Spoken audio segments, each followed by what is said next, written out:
only, you can get out of your designated area and come further forward, okay? So to fill up the front areas. Later on in the afternoon in particular, you need to go back to your designated areas. So if you can come as further forward as possible, that would be absolutely great. We should be starting pretty shortly. Thank you.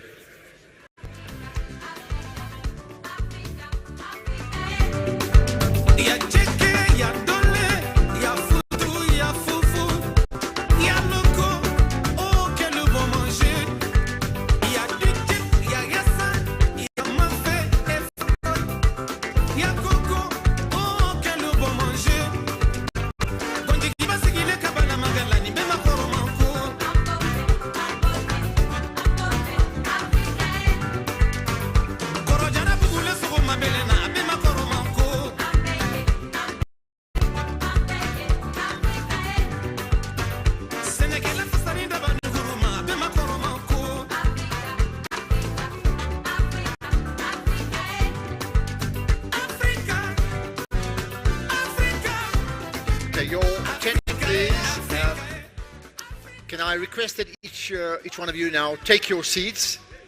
Please take your seats as we will begin the proceedings pretty shortly. Thank you.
A quick announcement about to get seated. We're going to start shortly.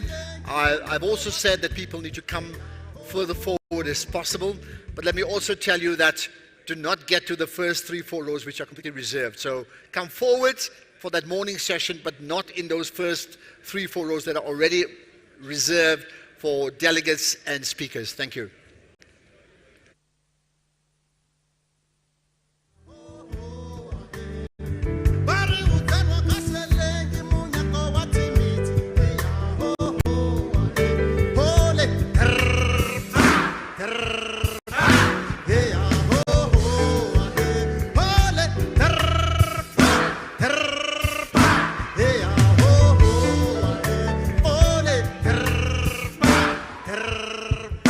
Hey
your attention, I've been given the 5-minute countdown, so we should start in about 5 minutes' time. Thank you.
Request for you to take your seats. We are going to start imminently. I need you to get seated now. Thank you. You need to get seated now. We're going to start proceedings. Thank you.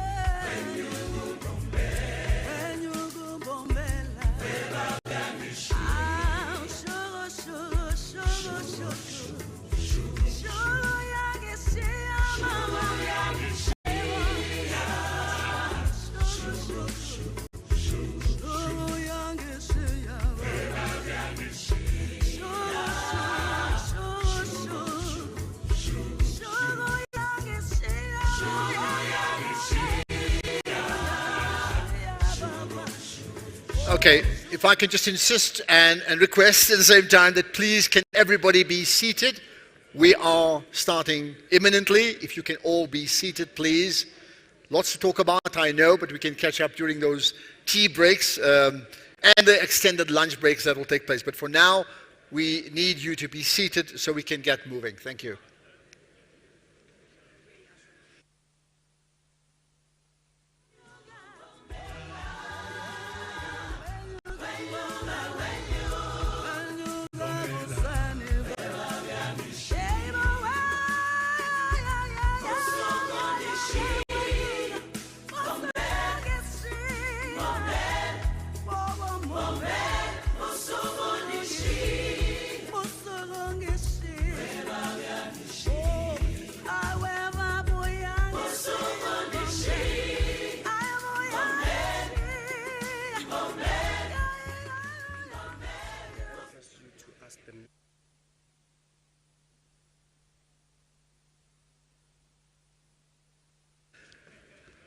Okay, just before we get moving, the members of the media who have been positioned in front, you've been allocated specific positions and you know where they are. If you can go back to those positions right away, there's no need for you to be right in front, right? Okay, everybody's seated. We're gonna get moving. Yeah, can I get a thumbs up? Can we go? Absolutely, thank you. Right, so It's interesting, this morning, when I got here, I used a taxi, and the taxi driver said, "You're very early. Are you off to BRICS?" And I said, "Yes." And he said, "Why?" And I said, "Well, you know, I have a dream. I have a dream that one day my country, South Africa, will become this champion nation." And he said, "Okay, and that means what?" I said, "It means best in class. It means that everything works. Huge growth, no unemployment, no poverty, a sense of equality versus inequality, no crime, great education, fantastic healthcare, great leadership, and that's what I want for my country." So the taxi driver then tells me, "Okay, I get that, but what about the other countries?" So we had this conversation, and I said, "Okay, you have a point. You know, it's one thing wanting my country to be best in class, to be this champion nation, but true champion nations also build other nations into champion nations." So we had this fascinating conversation that took place. And then he said, well, in my conversation, in this one nation helping the other, he asked me a very important question. So he said, "Ashraf, okay, so you want to have this champion nation, so how are you going to get there? And how are we going to ensure that others get there?" So I said, well, I can talk about myself personally. I have a deep sense of my personal purpose in life, and I have a deep sense of whatever my country's national purpose is, and I always try and link my personal purpose to my national purpose, because it's very clear when I succeed, my country succeeds, and vice versa, when South Africa succeeds, then I succeed. And so the taxi driver said, "Well, what about the rest of the world?" So I said, "Well, that's why we have BRICS. That's why we are all here. That's why we have Brazil and Russia and India and China and my host nation, South Africa, and these big five of countries that collaborate and co-create, one lifting the other, so that one day these five nations can uplift the world." And if I think about amongst the mission statements of BRICS, this need to restructure the global political, economic, and financial architecture to be more equitable and balanced. And then just yesterday, the South African President Cyril Ramaphosa, said, he talked about BRICS as a move towards a more balanced social order. Think about that, a more balanced social order.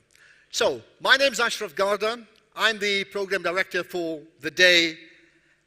And to all of you, welcome, welcome, welcome indeed. Welcome to BRICS. Welcome to BRICS 2023 here in South Africa. Give yourself some applause here. And to the people of BRICS, from Rio de Janeiro in Brazil, to Moscow in Russia, to Mumbai in India, to Beijing in China, and to my home city of Johannesburg in South Africa, a warm welcome and wonderful to see you, and we hope that we bear witness to my dream with my taxi driver conversation, and to the people who are present and the people who are absent, but following the proceedings all around the world, hanging on to a thread, to an umbilical cord that gives us hope to build this new, just social order. So I did say applause, but I like longer applauses, and I'm going to suggest that we have a good 30-second clap for every one of us here present. So let's do that. Make it loud and make some noise. Yay! Make some noise. Welcome, welcome. That's great. Thank you so much. Right. We have a very, very busy program. I'm not going to say much more for now.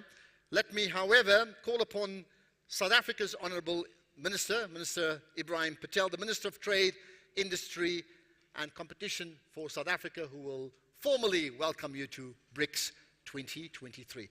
Honourable Minister, you can get to the podium. Thank you.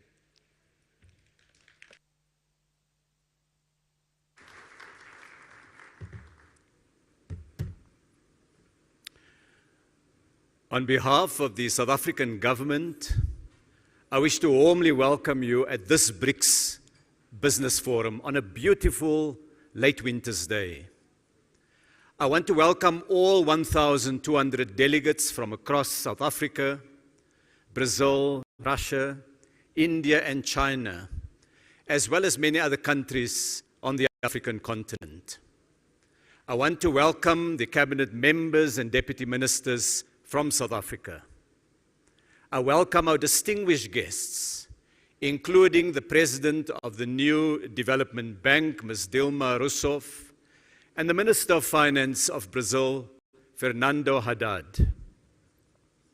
I welcome a dear friend, the Secretary General of the African Continental Free Trade Area, Wamkele Mene, as well as the Minister of Trade from the Republic of Mozambique. I welcome the heads of the respective BRICS Business Council chambers and the inaugural chair of the South African chapter of the BRICS Business Council, Patrice Motsepe. I welcome the large contingent of exporting firms present here today. Last year, South Africa achieved a record performance, exporting 2 trillion rands worth of goods, representing almost 1/3 of our GDP. I welcome the ambassadors and the high commissioners present from a number of partner countries. To all of you, Sawubona, Ola, Privyet, Namaste, Ni Hao. To all of you, a special welcome to this province of Gauteng, the economic powerhouse of the African continent, where 35% of South Africa's wealth is generated. This small but very productive province, it accounts for 5% of Africa's GDP. Just 5 years ago, this city, founded on gold, hosted the 10th BRICS Summit in the year 2018, in what seems like a different age and a different world. On that day, just 1,850 days ago, the world appeared simpler, less volatile, less uncertain, friendlier. It had not yet encountered the damage of the COVID pandemic, nor the deepest recession since the Second World War. Today, the world is more polarized, climate change is more pressing, and the speed of technological innovation is rapidly increasing. And these trends, dear friends, in turn are reshaping our economies and our societies in profound ways, more profound ways than many of us could project.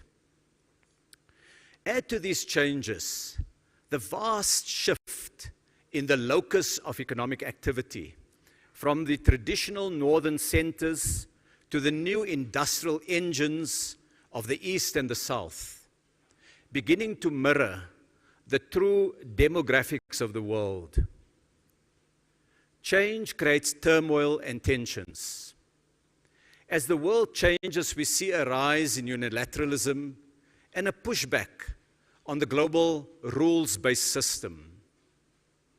Yesterday, the BRICS Manufacturing Forum met at a venue some kilometers from here to reflect on the changing world and its meaning for economies. We concluded that these developments, these major trends taken together, are disturbing permanently the old ways of doing things.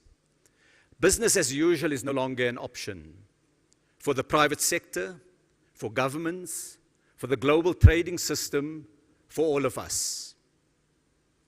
We must innovate and adapt to this new normal, an often volatile, uncertain, complex, ambiguous, and fractious world.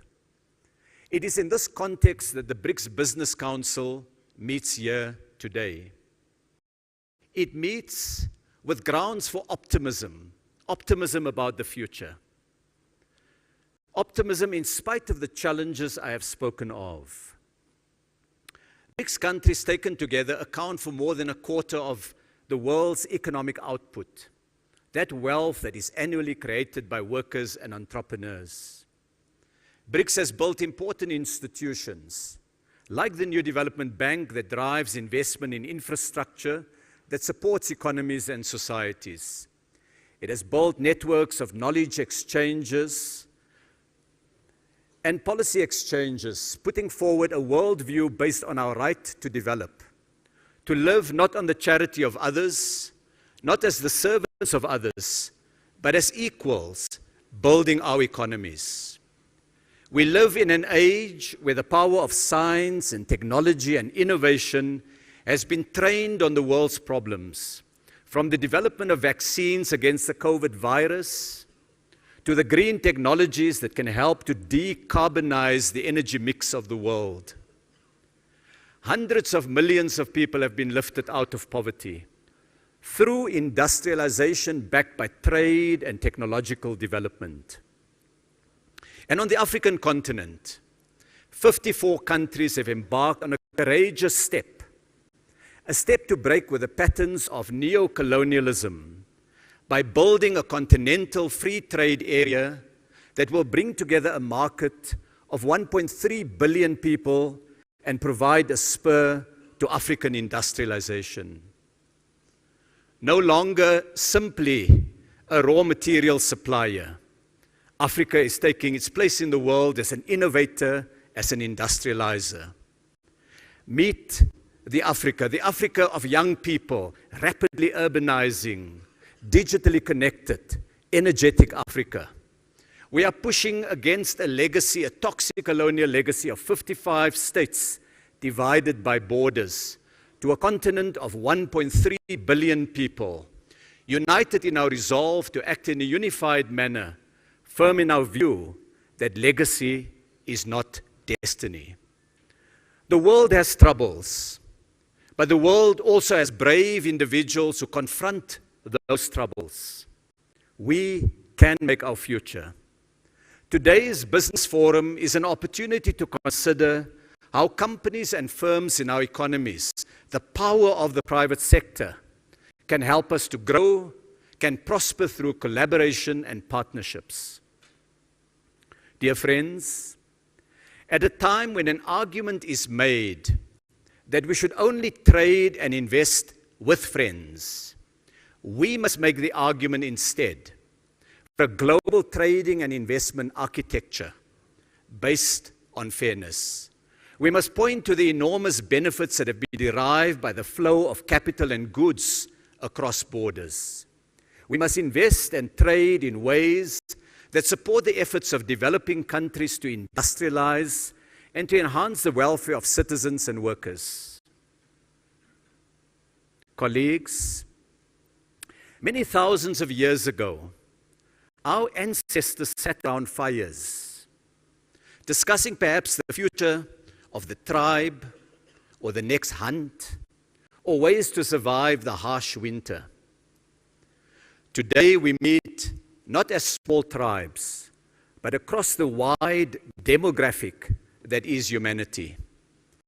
Using the power of air travel and digital communication, we bridge language and culture to bring together representatives of billions of peoples, to consider ways to grow our economies, to create jobs, to protect the planet.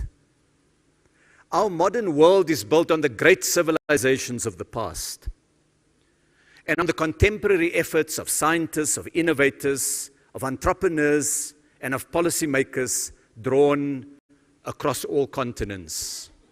This is the context of today's meeting. This is what you as business people will take as a framework within which to forge business-to-business partnerships. And as I conclude, to all our visitors from outside the continent of Africa, welcome home. Welcome home to this place, the cradle of humankind, the birthplace of humanity, where our story as humans began. Welcome back to the land of your ancestors. You have been away for a long time. I now, ladies and gentlemen, dear friends, declare this meeting of the Business Forum officially open. Thank you.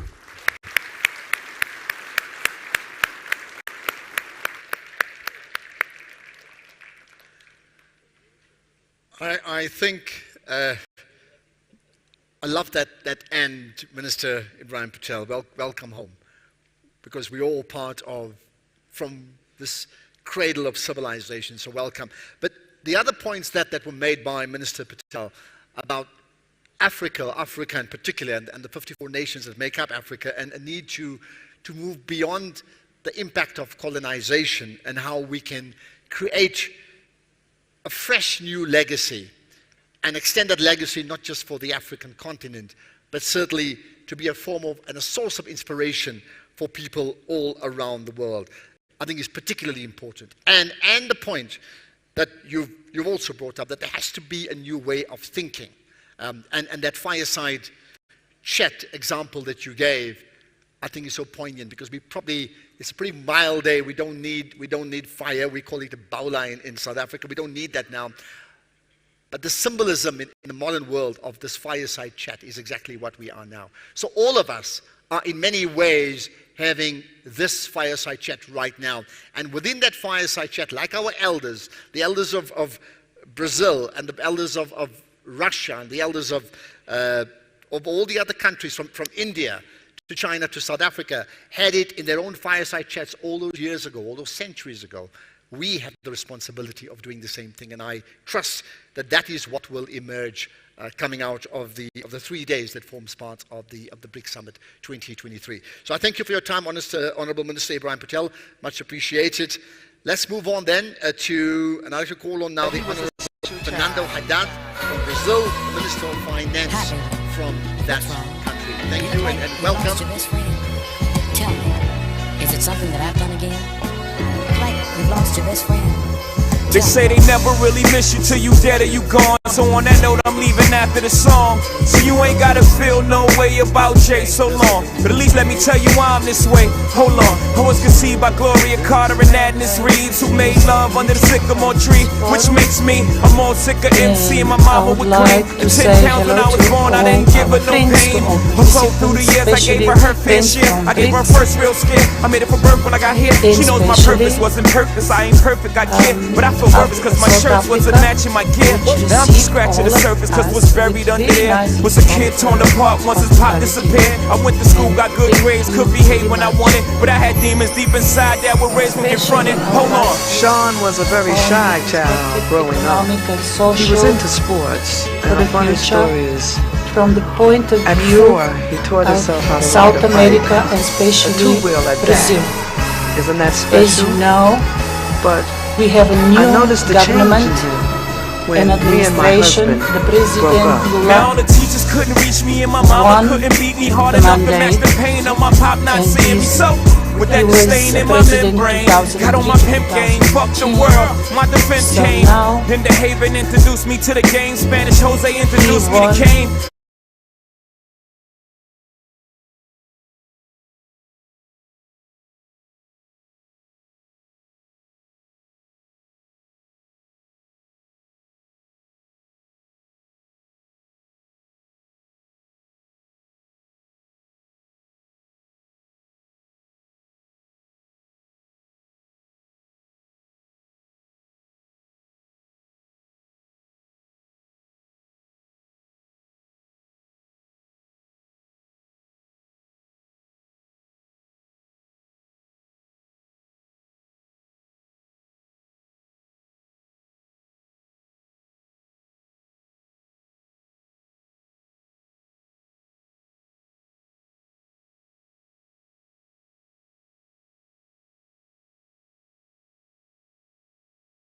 So easy to touch, no 2 days are alike, except the first and 15th pretty much. And trust is a word you seldom hear from us. Hustlers, we don't sleep, we rest one eye up.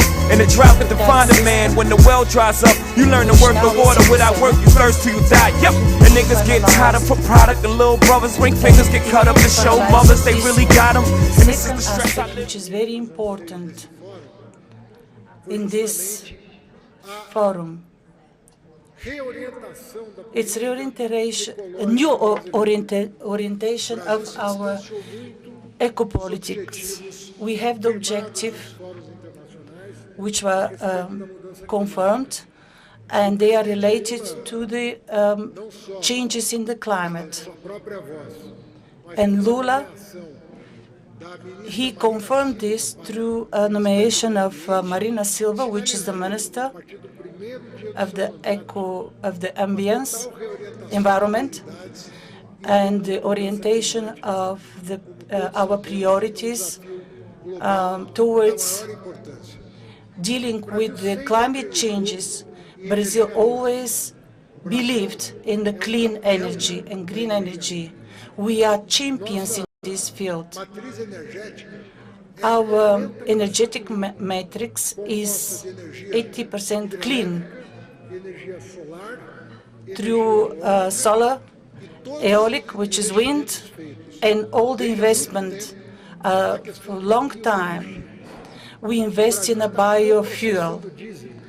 We process diesel, biodiesel. We have green diesel. We produce biodiesel. We start producing hydrogen from water and ethanol, which is hydrogen. There is a big participation and using technology for this transition, energy transition. We export cereals as well. And we also produce energy. We want to be source of clean energy for us, because we would like to reindustrialize our country, but also would like to export clean energy to the rest of the world as energy itself and export of clean products. We would like to be platform for export of aluminium, green steel, and also for other sectors which need clean energy. We have 3 times more than the median of clean energy in the world, and 5 times more land, which is for biofuel, than the medium that is the medium for the world. We have all necessary minerals for that transition fast through the methods that we established. I think sincerely that Africa and South America could be platforms for diversification and activities, global world activities. From the point of view of globalization, it could mean that we can diversify and we could offer for our population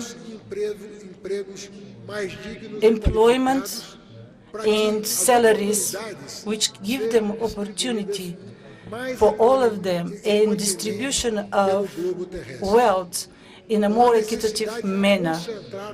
We don't have to concentrate all production in certain centers. Also, for the sovereignty, this is important and adds value. And for the countries of BRICS, it's important to have diversification of the industrial activities for the security of our planet and sustainability of the development. I think that the challenges are many for various reasons. From the crisis in 2008, we see several problems accumulating. We had 2008 crisis, we had the pandemic, We had localized problems in the world, inflation, high inflation, and systemic crisis that we see in the third bloc. And we have to be very careful in the developing countries where those crises are even more, the impact is even worse. In Brazil, we tried to facilitate the investment, and also always in the interest of our country. I think that the contribution of BRICS is enormous. We believe in Brazil. We believe in the multilateralism. We believe in the diversity, cultural and social diversity. We believe that we have to distribute the opportunity in an equitative manner. We need in some way, we need to reflect the new context where the countries are developing in a different way. Also, we have to take into account the dynamics of different social and economic dynamics. It's important to unify in BRICS, and we have to always respect the sovereignty and the values.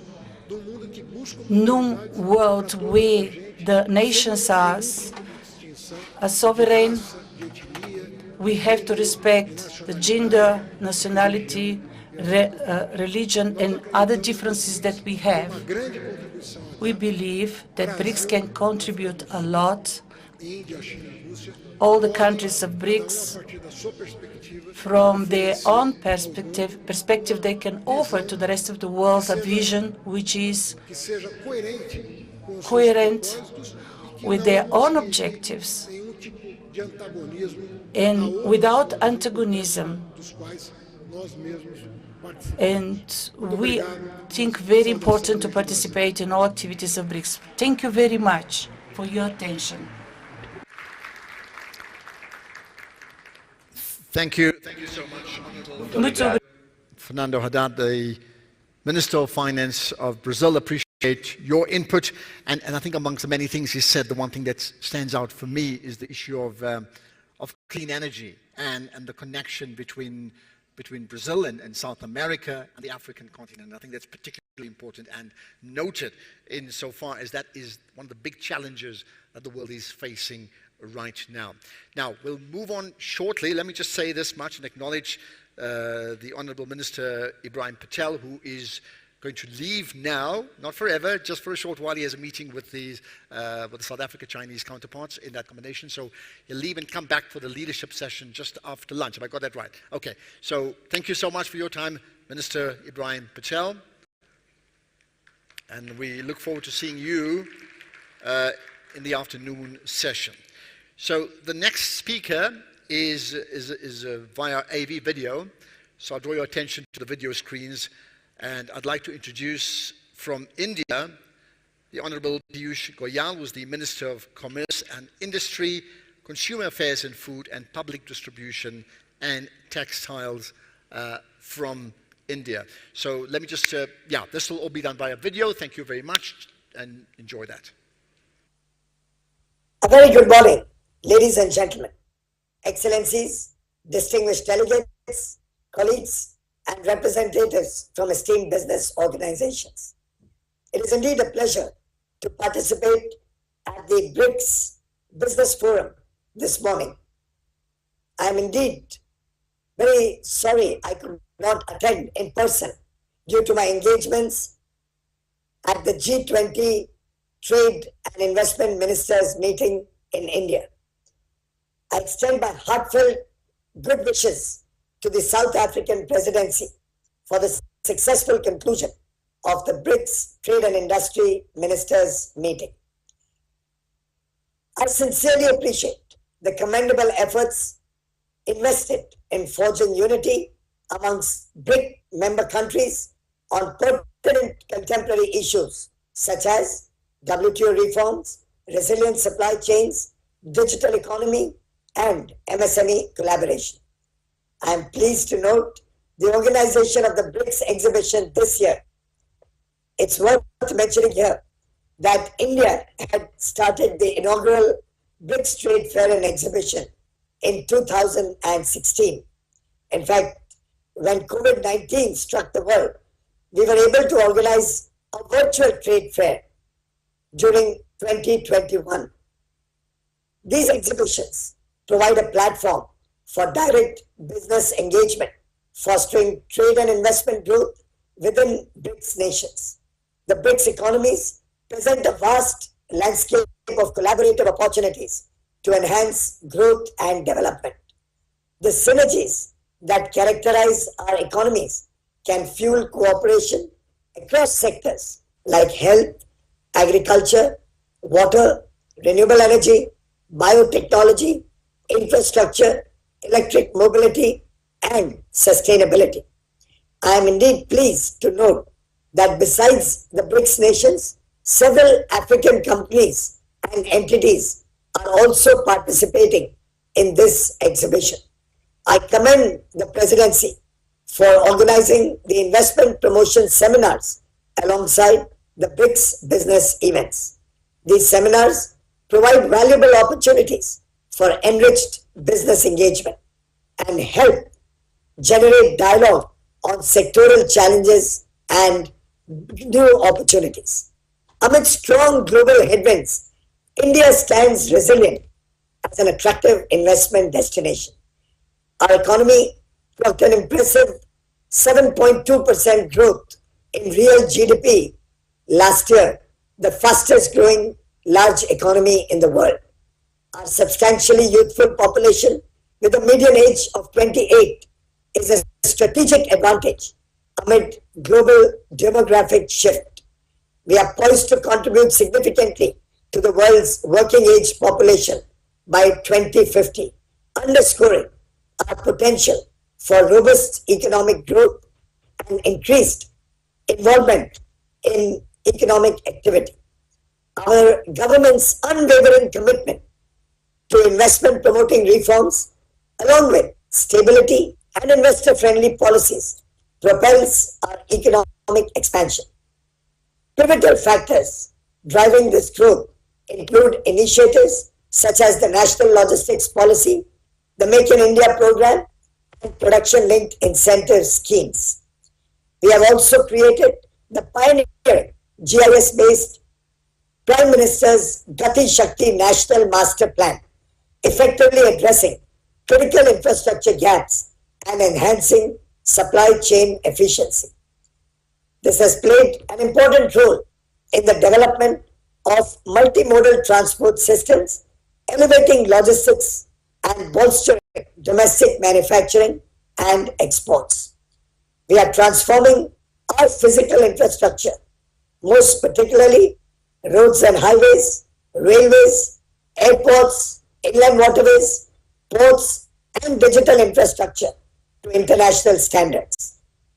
A substantial master plan of over $1 trillion for infrastructure investment, coupled with record funding for our domestic infrastructure, reflects our commitment to progress.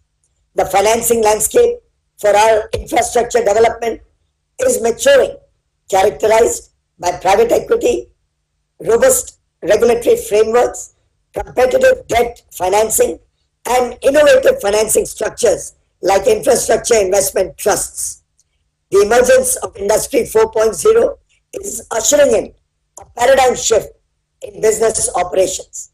Our industries are swiftly embarking on a digital mission, developing new solutions in design, manufacturing, and service delivery, effectively establishing India as a global manufacturing leader. Friends, India today is emerging as a hub for engineering research and development as more and more multinational companies establish centers of excellence across diverse domains. Our remarkable resilience post-pandemic can be attributed in part to our swift digital transformation. The various digital public infrastructure projects underpinned by unbundled open network standards has been instrumental in this accelerated transformation. The Digital India Initiative has propelled India to the esteemed status of the world's largest digitally connected democracy, boasting over 800 million internet users.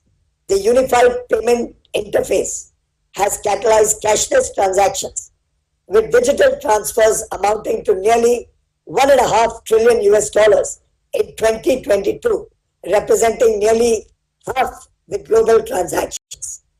India Stack, the world's largest open API platform, shines as a global leader in real-time payment transactions. The transformative effect of India Stack extends to the fintech revolution, with India's distinguished fintech adoption rate fostering innovation in financial services. The Startup India program, launched in 2016, has enabled India to become one of the world's 3 large startup ecosystems, with nearly 100,000 registered startups and over 100 unicorns. This program has cultivated a robust ecosystem that nurtures innovation and entrepreneurship, drives sustainable economic growth, and provides economic employment opportunities.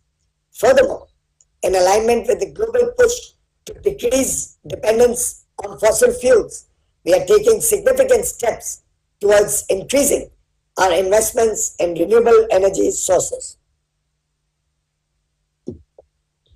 As of March 2023, we have achieved a remarkable milestone of approximately 125 gigawatt installed capacity in the renewable energy space. This progress is underpinned by robust government policies, investor attraction driven by environmental, social, and governance considerations, and attractive returns to investors. Different investors around the world, including pension funds, sovereign wealth funds, private equity funds, and bankers, have made their mark in India's growing renewable energy market. I'm happy to share with you our ambitious pursuit of 500 gigawatts of non-fossil fuel generating capacity by 2030, which will open doors for investment opportunities amongst BRICS nations and will also lay the foundation for accelerated growth of the electric vehicle ecosystem.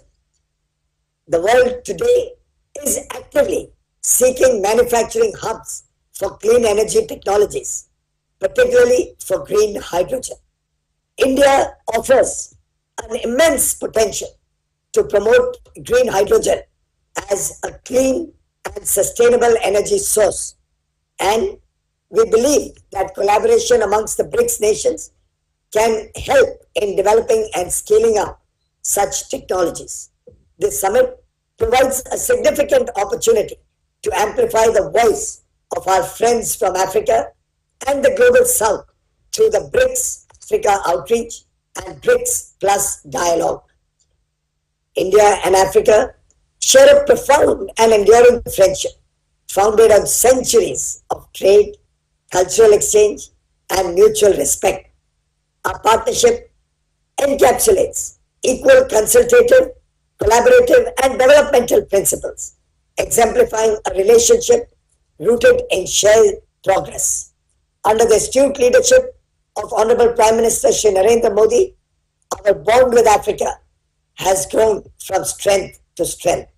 This is evident in our current G20 presidency, where India has been the resolute voice of the Global South and the developing nations. In January this year, we hosted the Voice of Global South Summit to elevate and amplify the perspectives of the developing world at the G20 summit. The past 3 years have been marked by unprecedented challenges. The COVID-19 pandemic, supply chain disruptions, global climate disaster, and the conflict in Europe. Amid these challenges, achieving robust growth has been our focus. These challenges also presented an opportunity for BRICS nations to collectively address complex issues, keeping the aspirations and needs of the developing world at the forefront.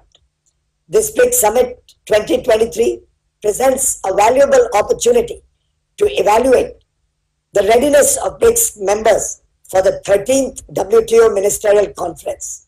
Through effective discussions with our like-minded friends, we can collectively chart the course of discussions towards meaningful outcomes. Our collective goal should be to strengthen the multilateral trading system with the WTO as its cornerstone, guided by principles of openness, fairness, transparency, inclusivity, and non-discrimination. Friends, development must remain at the heart of discussions on WTO reform, and the WTO's agenda should be driven by its members. A significant milestone in WTO reform involves achieving a fully functional two-tier dispute resolution system by 2024 with an urgent focus on restoring the appellate body. We stand for incremental, practical steps towards WTO reform. We seek the support of our BRICS counterparts for our 30 for 30 proposal, which aims to invigorate and enhance an inclusive World Trade Organization as it reaches its third decade. We play an important role in the Committee of Nations as a group of BRICS nations and can actively and constructively contribute to WTO reform. In fact, to further the BRICS initiatives in several areas, India stands committed to work with our partners within the framework of the G20 Trade and Investment Working Group coming up this week. There is immense potential of collaboration amongst us, and we can create and implement new solutions tailored for the needs of tomorrow. With abundant scientific resources and our collective efforts, we can drive innovation and technology. In this context, we have established 25 technology innovation hubs across India, emphasizing greater collaboration with other friends around the world. We extend an invitation to researchers from BRICS countries to undertake joint research and knowledge exchange. Through this mutual sharing of expertise and resources, our member nations can collectively forge new technologies that will help their economies grow and enhance global competitiveness of BRICS nations. The COVID-19 pandemic also highlighted deficiencies within the global healthcare infrastructure. Addressing these issues requires fostering meaningful collaborations, promoting the sharing of cutting-edge technologies, enhancing cooperation in vaccine and pharmaceutical manufacturing, investing in capacity development, and ensuring transparent dissemination of health information. Businesses can play a crucial role in driving these essential changes. In the realm of ensuring food security, the BRICS nations have been proactively working towards creating reliable framework for cooperation. The looming impact of climate change on the agriculture sector necessitates collective action. It is imperative today that we work together to enhance the resilience of agricultural economies. In our collective efforts, I also want to underscore the significance of women empowerment. India, under the leadership and guidance of Prime Minister Modi, has shifted the focus from women's development to women-led development. Acknowledging their potential as agents of profound societal and economic change, BRICS member nations can come together through the BRICS Women's Business Alliance. This alliance can serve as a powerful force to promote gender equality. Lastly, I commend the BRICS Business Forum for its role in fostering economic relations and providing a platform for the exchange of collaborative ideas. The opportunity to harness the immense trade and investment potential that lies in the emerging markets is available for us to grow and help our economies. It is time to make our partnership more self-resilient, self-reliant, and prosperous, not just for the good of BRICS member nations, but for the greater good of the world. My best wishes to each and every one of you, and my good wishes for the success of the BRICS Business Forum in South Africa with this very, very important theme of making accelerated growth and sustainable development a reality. Thank you.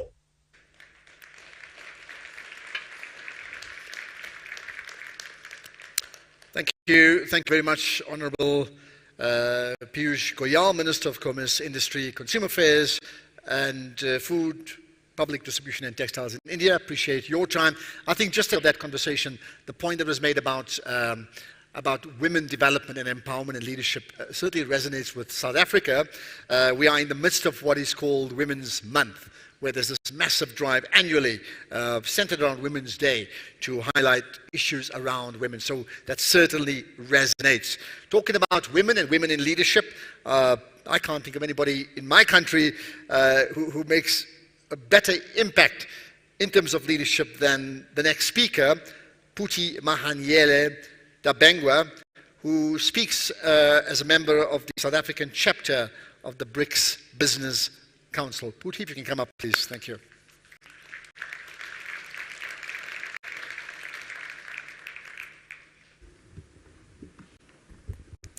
Honourable Ministers, distinguished guests, founding chair of the BRICS Business Council in South Africa, Mr. Patrice Motsepe, ladies and gentlemen, representing business and media, good morning, goeiemorgen, sanibonani, dumelang. We welcome all of you here. Thank you for the kind introduction, Ashraf, and thank you to the ministers for the guiding messages that they have given to us, which will really go a long way in informing and directing our discussions today. Ladies and gentlemen, on behalf of the South Africa BRICS Business Council, I'd like to thank you and welcome you all to this BRICS Business Forum that we are having today. It is undoubtedly a privilege to be amongst all of you from across the BRICS nations and the African continent.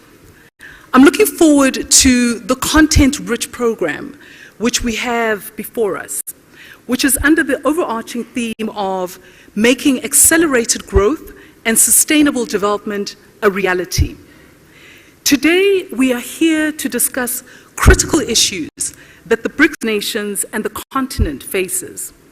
Our agenda provides us with a unique platform for networking, knowledge sharing, and collaboration amongst business leaders, thought leaders, policymakers from across Brazil, Russia, India, China, and South Africa, and the rest of the continent. We're extremely honored that our program is presided over today by our respective heads of state.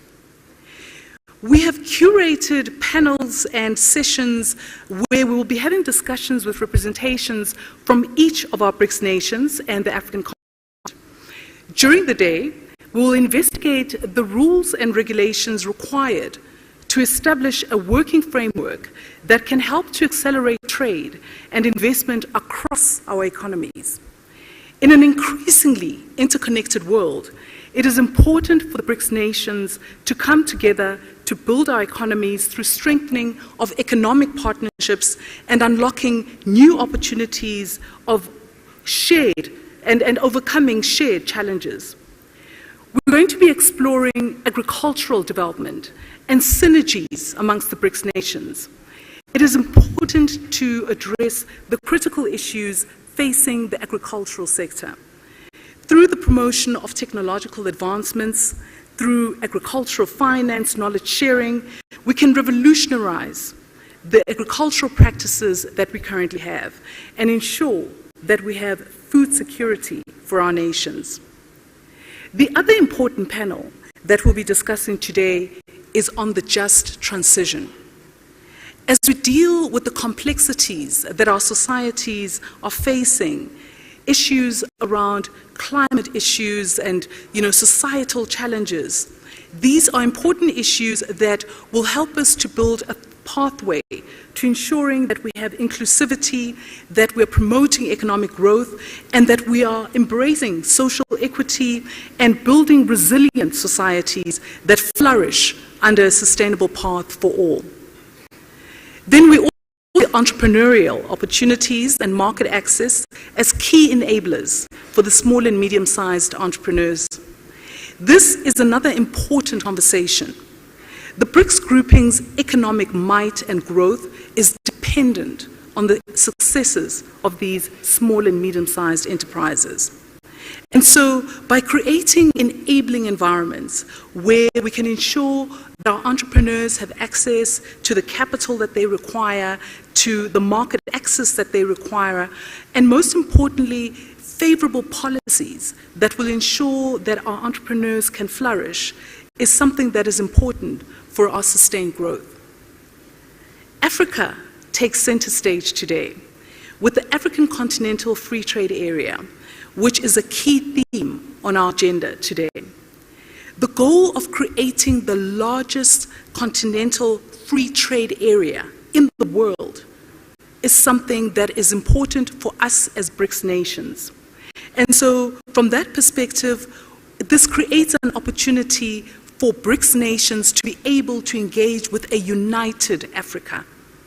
And so we look forward to engagements across the African Continental Free Trade Area.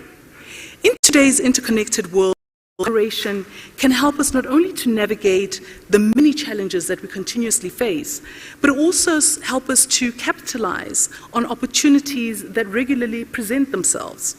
And so by working together, we can harness our collective strengths, leverage our respective expertise, and unlock new avenues for sustainable growth. Undoubtedly, the BRICS nations are at the forefront of technological advancements.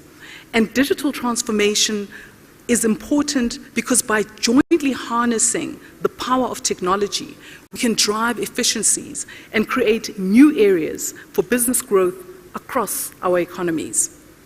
We must prioritize the needs of the most vulnerable, the most marginalized amongst us. We need to ensure that we have inclusive growth and have shared sustainable growth at the core of our collective efforts. So therefore, investing in social infrastructure, whether it be education, healthcare, is important in ensuring that we can uplift our populations and create a brighter future for our generations to come.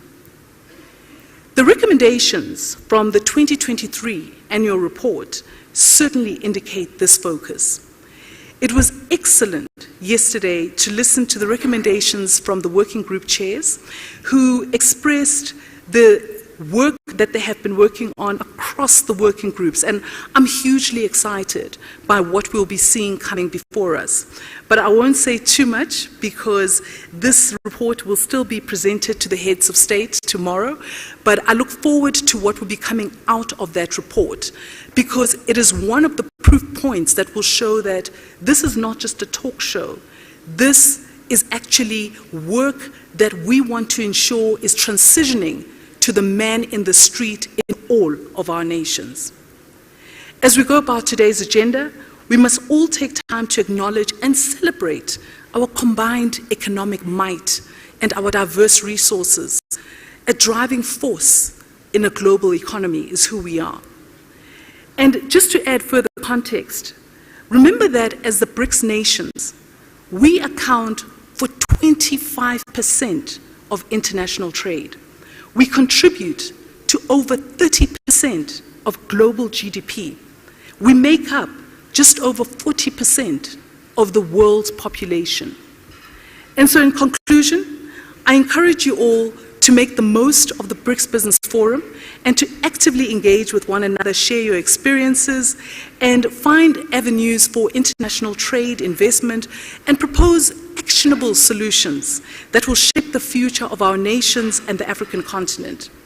Throughout our discussions, we must remember that our strengths lie not only in our shared challenges, but they lie in our shared aspirations. We must collaborate, exchange ideas, and learn from each other's experiences. By working together, we can create an environment that promotes a sustainable development and unleashes transformative power of our BRIC nations and the African continent. Finally, as you go about shaping this BRICS Business Forum, I leave you with a well-known quote from President Nelson Mandela. "It is in your hands to make a better world for all who live in it." Thank you. Thank you.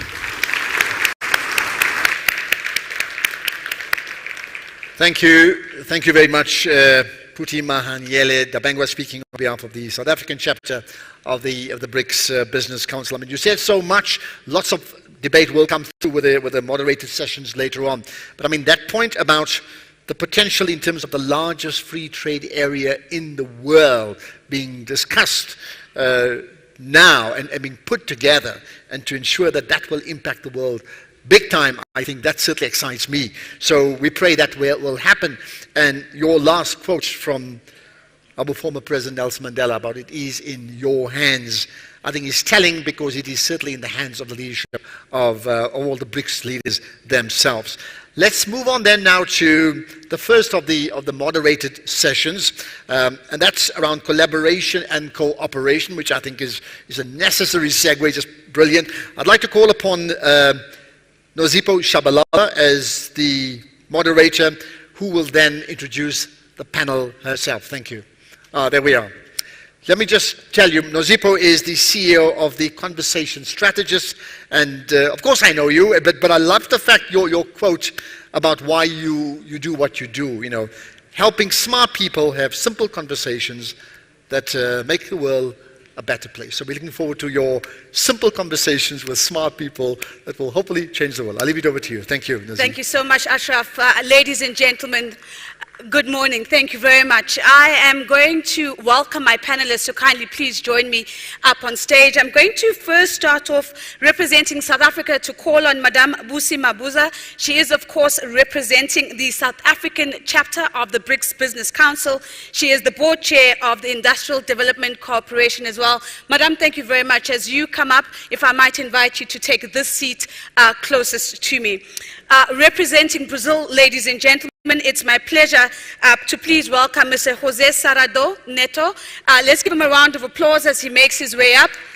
He is, of course, the chair of the BRICS Business Council in looking at the Brazil chapter. Thank you very much, sir. Ladies and gentlemen, for Russia now, we are calling on the chair of the BRICS Business Council for Russia, and that's Mr. Sergei Katryan. Let's give Mr. Sergei a big round of applause, please. Making our way to India now, welcoming the chair of the BRICS Business Council there, and also chairman of Apollo Tyres. Please help me welcome Mr. Onkar Kanwar onto stage, please. Thank you very much, sir. If I might give you a seat there. And closing off our panel is Mr. Zhang Shuagang. He is the vice chairman of the China Council for the Promotion of International Trade. Let's give him a round of applause, please.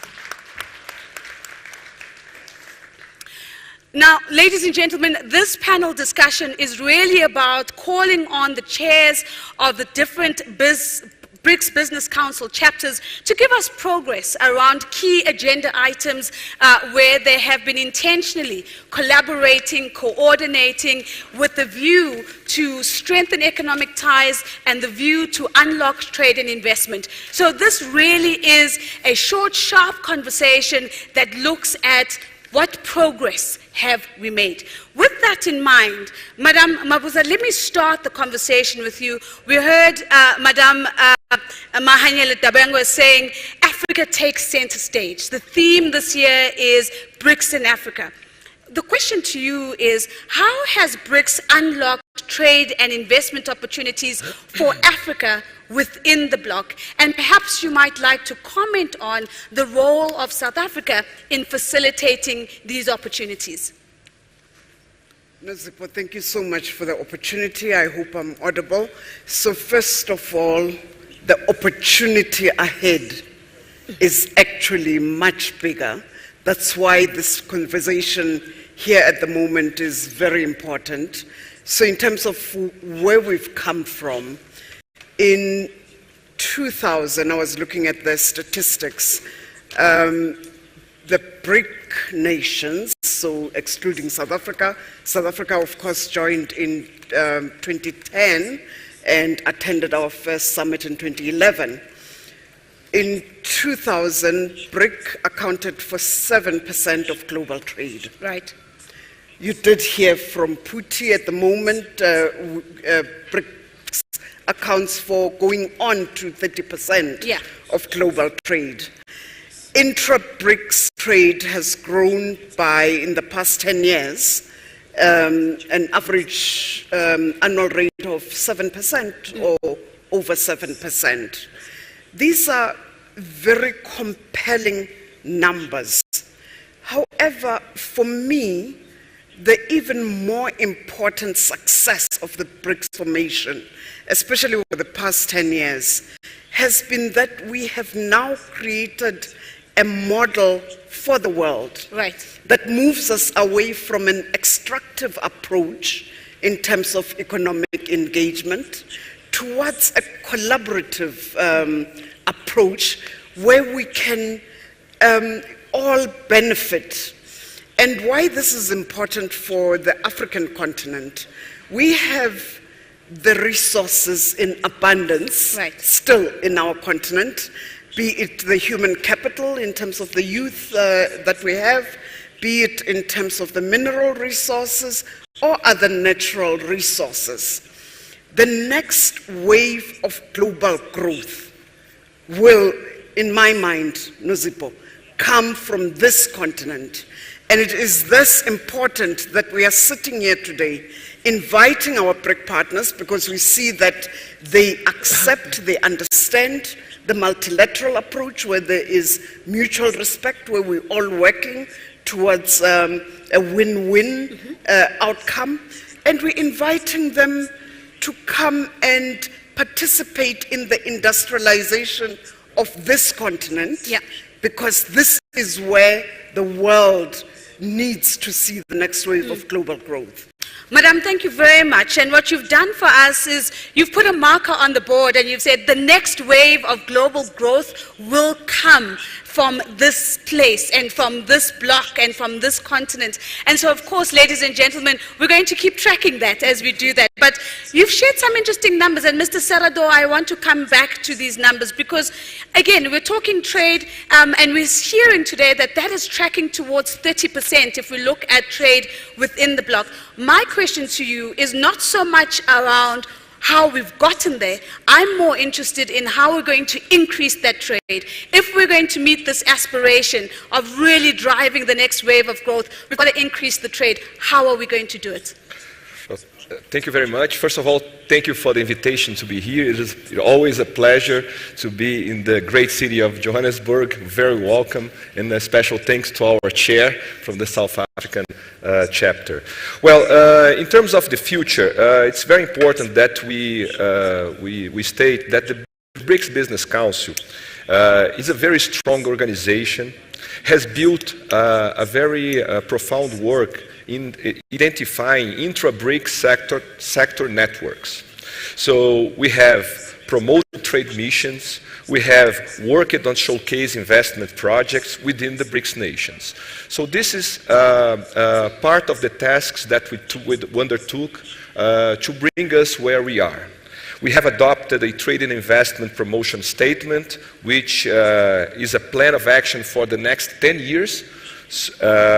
This obviously includes enhancing balance of trade through bilateral agreements, to the exploration of value chains opportunities. So it's very important to say that when you see the BRICS Business Council work, we are not only on bold free trade statements, we go into the supply chains and we identify specific opportunities of integration, and I will come back to that later on. And again, we are not only talking about intra-BRICS trade, we are talking about intra-BRICS trades, but for example, also with the African continent as well. We are also developing a BRICS calendar for trade and investment promotional events, because we understand that the B2B work that is undertaken under these environments are extraordinary in terms of promoting business and investments. And just to give one example of the sectorial issues that we've been discussing, I don't want to give any spoilers on the recommendations to the head of states, but taking the field that we work at Embraer, we have proposed what we call an airlift strategy.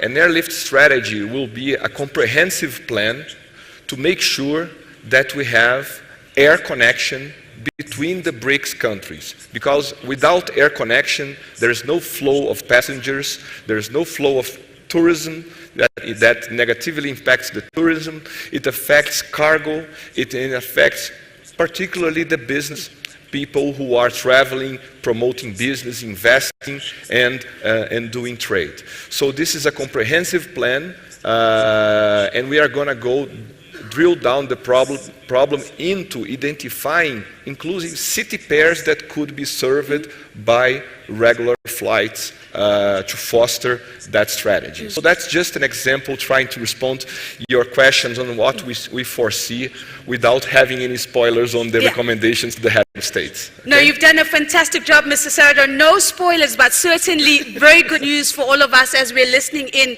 really ensuring that there is air connection amongst the BRICS member states, which I think is fantastic. What you've also said, which I think was really insightful, is that we're not just playing at the surface. We're going into the value chains. We're looking at the supply chains. And that's really enlightening to show the level of work that's going in. Let me then go to Mr. Khatri, and let me come to you, please, sir, with the next question. If we look at the BRICS bloc in terms of the aspirations around economic development within the bloc, where are you seeing the most potential to drive economic development amongst the member countries? Ну, вообще-то, самый главный потенциал, он в самом простом.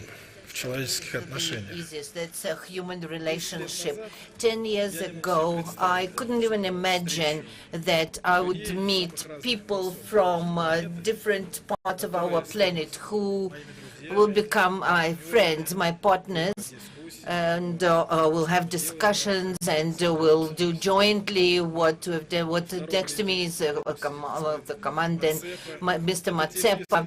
These are the people that 10 years ago we signed the setting of the Business Council of BRICS, and our relationship not only we didn't only keep, but we developed our relations, and we are assured that we would respond to any request. And one example, first of all, human resource, human relationship that's between the presidents, the ministers, deputy ministers, our forum, our exhibitions, congresses. These are the opportunity to meet each other, to see each other in the eye, look in the eye, and to have discussion face to face. Then you can really work on the decisions on different issues and different problems. We might have different opinions and different views, but it's the opportunity to honestly talk to each other, and this, I think, is the biggest potential. If we speak about economy, and it was already mentioned that we hope to reach 30% of the global GDP. Then to 2050, BRICS would be dominant, absolutely dominant, and that would be a completely different picture on the global scene. So first of all, we have opportunities not only to work on other countries with which BRICS is working, but we have huge potential within BRICS. A very easy, simple example. So for agriculture is the most important sector in BRICS, and countries, we buy 315 billion of agricultural products outside our countries. But only 23% of these 315 billion we buy from each other within the BRICS countries. And I think that's a huge potential in our countries. So to realize that potential within our countries. So there are lots of opportunities like that. So there is potential, there's huge potential. And the interaction with other countries, especially on the African continent, it's the opportunity like Excellent, thank you very much. Спасибо большое, господин Катрин. Мы говорим о сельском хозяйстве как ключевом секторе, который мы должны рассматривать. В частности, мне очень понравилось начало ответа господина Катрина. Мы говорим о важности создания отношений, человеческих отношений. Это реализует в жизнь наши экономические ожидания. Когда мы говорим честно, то действительно начнем направление. Господин Кануас, ассоциированный с деловым советом БРИКС, в течение последних 10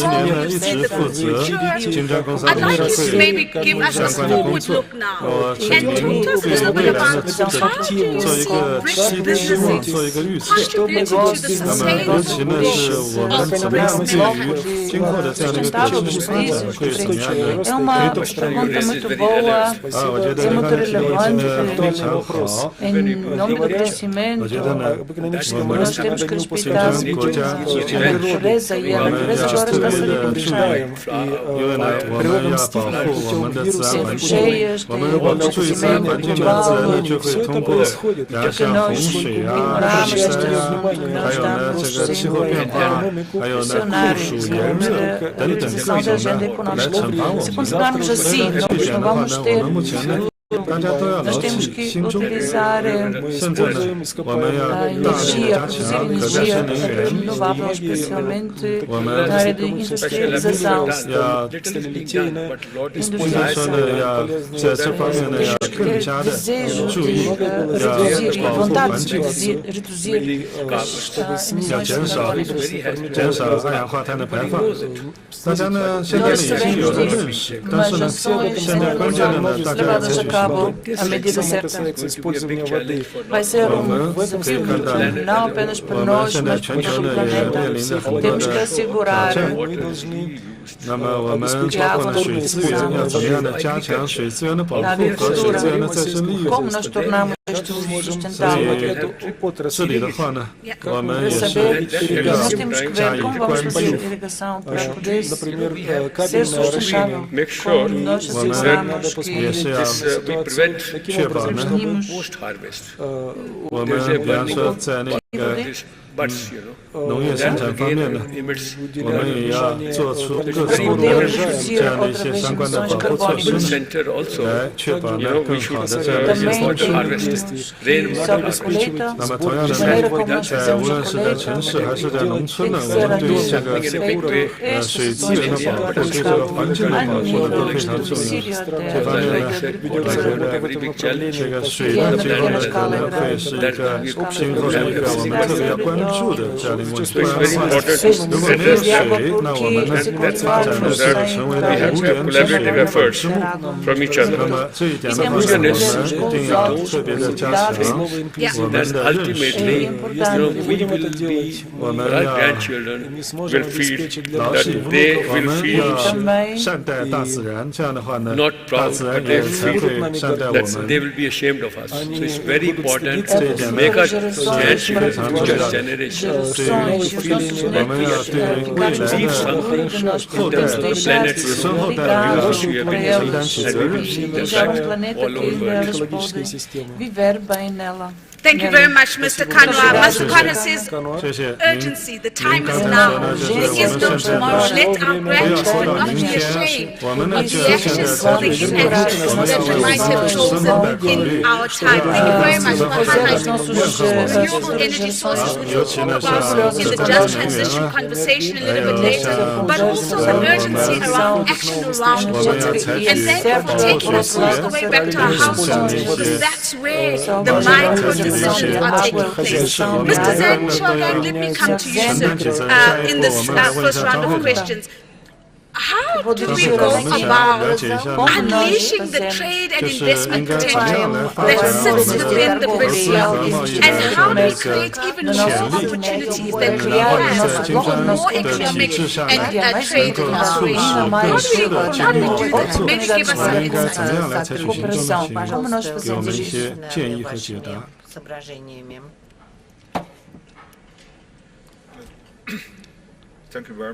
Muito obrigado pela sua pergunta. Eu gostaria também de retirar a mesma declaração.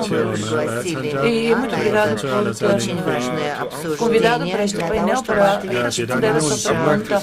Gostaria de a lot of panelists and also the minister mentioned that the BRIC country enjoys a very powerful economic weight.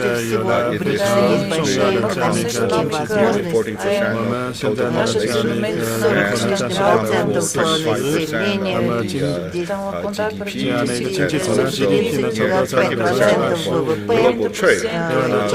Breaking down the countries and I would also like to say it's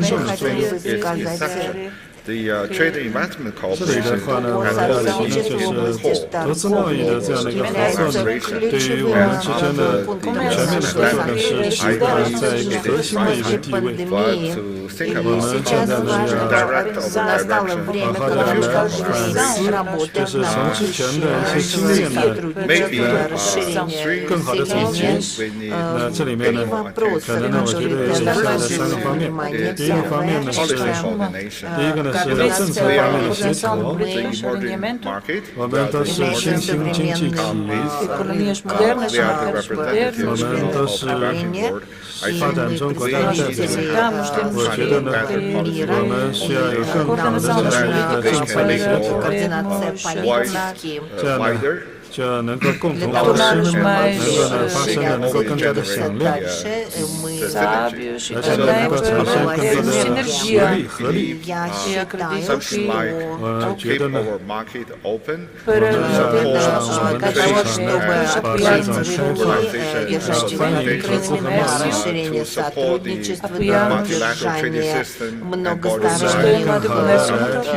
更好的在世界贸易组织框架下的这种多边主义的这样的一些做法，像这些呢都是非常重要的一些政策要点，我们需要在这些领域的话呢，大家能加强共识。这个是第一点。第二点的话呢，是要采取务实的合作。我们从一开始，竞争国家的话呢，就开展了很多的一些经贸活动。应该说呢，在过去的几年，我们也组织了很多的这样的一些贸易展览会啊、投资说明会啊，还有当时海外的我觉得呢，就是像这样的一些实实在在的这样一些活动的话呢，应该说是非常有效的，也是很受欢迎的。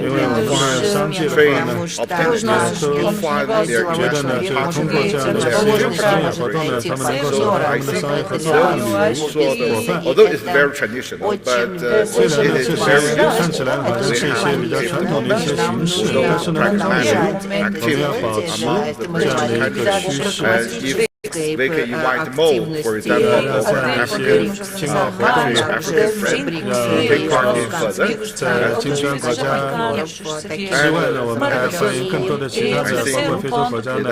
And maybe it is the right time to consider to elevate our institutional collaboration. Why I mention this point?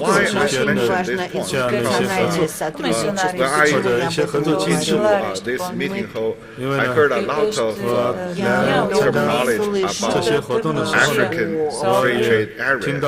And I see the free trade arrangement is a very modern, very powerful trade management mechanism, which removes all these trade investment barriers and provide institutional guarantee for our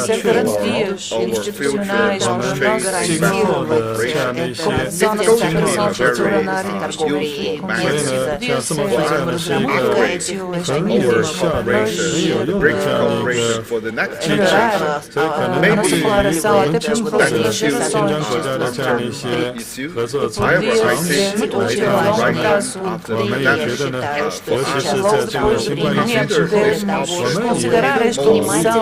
positive manner so that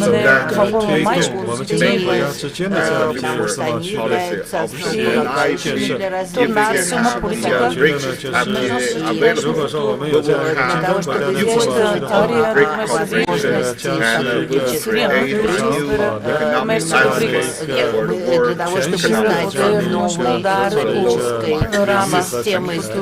Thank you very much, Mr. Xiaogang. So 3 very practical insights: policy coordination, practical cooperation, and more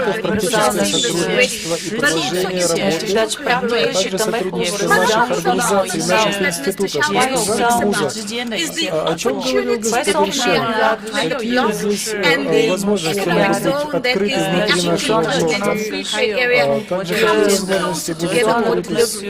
Should that happen successfully now that we know that the economic zone has been operationalized? In your view, how does that get us closer to the aspiration that you painted for us?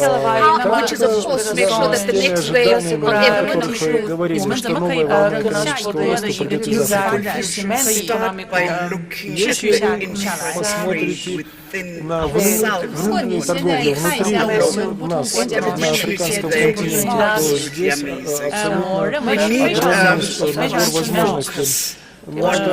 infrastructure, because we keep dreaming about the trade and services in the world.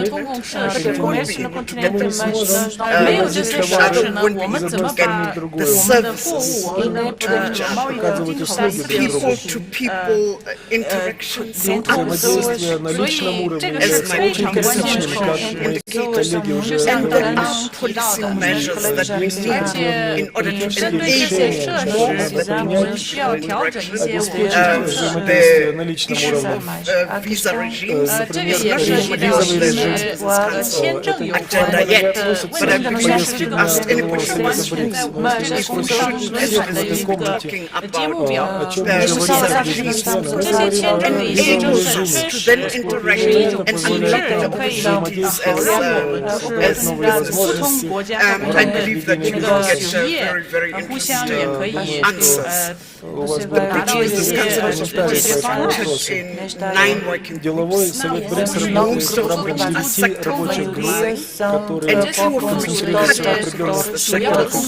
Business development working group totally advocates for very good results, skills in every single area, and the work that they are doing there is going to us share knowledge, share skills, and be able to play upwards in terms of trade and investment is a new focus area. We used to have working group that was not deregulation. We couldn't see the policy obstacles that prevent us from enhancing trade amongst each other. Now we have refocused that into a trade and investment working group to drill down into opportunities as already indicated, be they in the aviation sector, be it opportunities in the agri sector, where we do want to trade more and more with each other. My colleagues in South Africa have indicated that the opportunity for them is even bigger ahead, much as we've seen growth in terms of trade with our BRICS partners. We believe that the opportunity is even higher. Final comment from my side. The continent experienced, especially during the COVID-19 and other economic shock events that happened in the world, experienced potential food insecurity facing in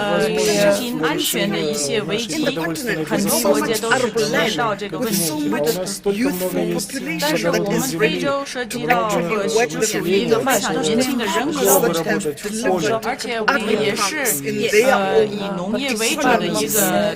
So we need to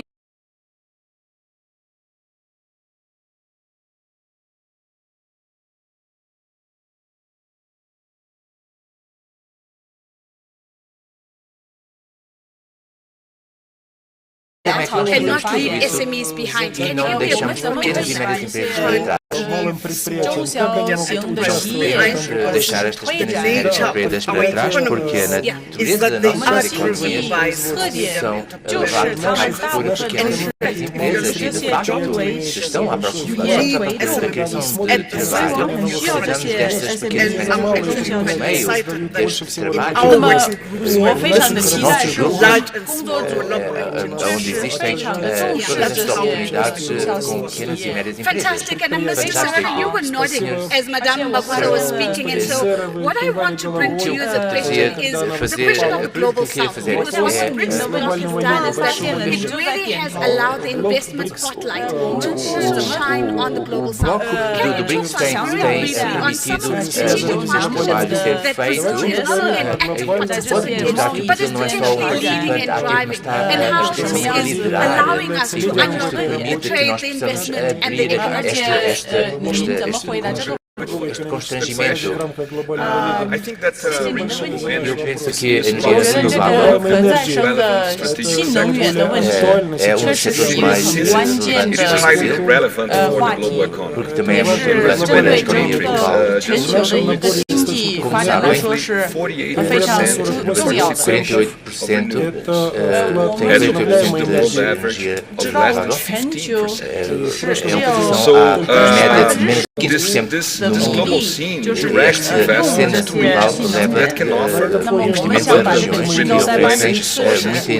muitas fontes de energia renováveis for Brazil. In terms of specific partnership, I'm going to cite just two examples that I think are critical. One is in the energy sector, the recently announced collaboration with the Chinese State Grid Investment Corporation, with Brazil, with the portal of Açu, in the study of viability of producing offshore wind energy, solar energy, with green hydrogen in Brazil. So this is one clear example of a partnership between two BRICS countries. This was announced during the recent trip of Lula to Beijing earlier this year, and I think that captures the sense of what I am talking about. And my second example in the field of aviation is what we call SAF, Sustainable Aviation. Or the aviation biofuels. Portanto, bioenergia Aviation biofuels is very simple to explain. There are no aviation biofuels enough for the demand. The demand is 10,000 times the supply. So there is huge opportunities. Brazil is working hard not only in the industry, where is developing technology. Not only in SAFs, but also on electric and hydrogen powered vehicles, but also on the production of SAFs. So this is another example of the Global South cooperation of something that will only grow and will present a lot of opportunities of investments into the Thank you very much. And we're going to unpack, of course, a little bit later, Mr. Sarato, that exact partnership between the China state comes in, of course, what is happening in renewable energies in Brazil, but then also raising the opportunity that sits within the biofuel space. Let me make my way to Mr. Katrien once more. Mr. Katrien, we've been hearing agriculture as an opportunity in this panel. You have spoken about it, Madame Mabuza has spoken about it. What are the three things that we can do practically that are going to unlock agriculture as a real opportunity within the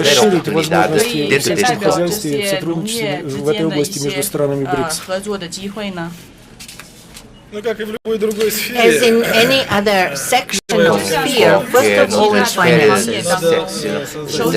Have to create a system which will allow to have settlements and payments with the global south and between the BRICS. 2 months ago, we had a forum, Russia, Africa in St. Petersburg, and we discussed there which opportunities we have for the food security and agriculture trade for African continent. It's necessary to create, and also the question that's finances. Second is insurance, and then another big issue, as you mentioned, is the delivery, that's infrastructure, so issues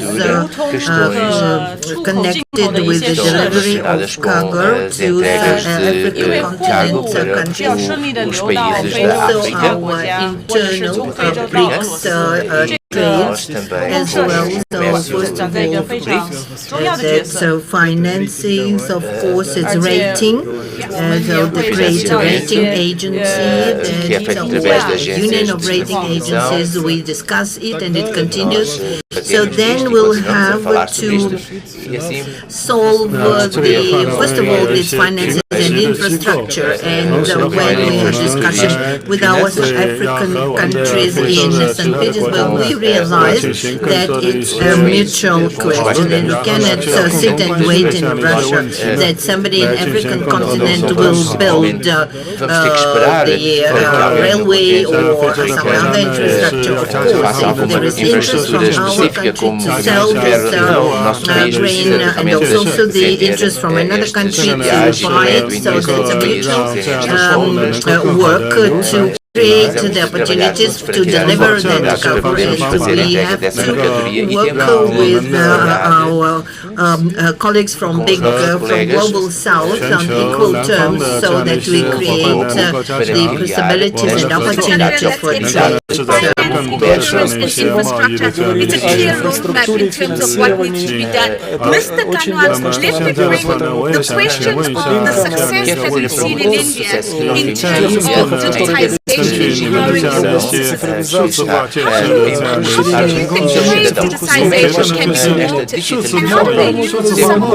Como é que esta economia empresas mais perto Estamos de criar uma infraestrutura digital para fazer entregas em algumas áreas não tinham acesso ao Wi-Fi, para que 款啊，在那个货物的轮转过程当中呢，我们一方面呢是需要这样的一些实体的这样的一些交易，另外一方面呢，我们在其他的这样一些领域呢，我们也在进行数字化的这样的一些改造，包括呢我们像那个我们看到呢也是做了很多的这样的一些数字化的这样的一些改造。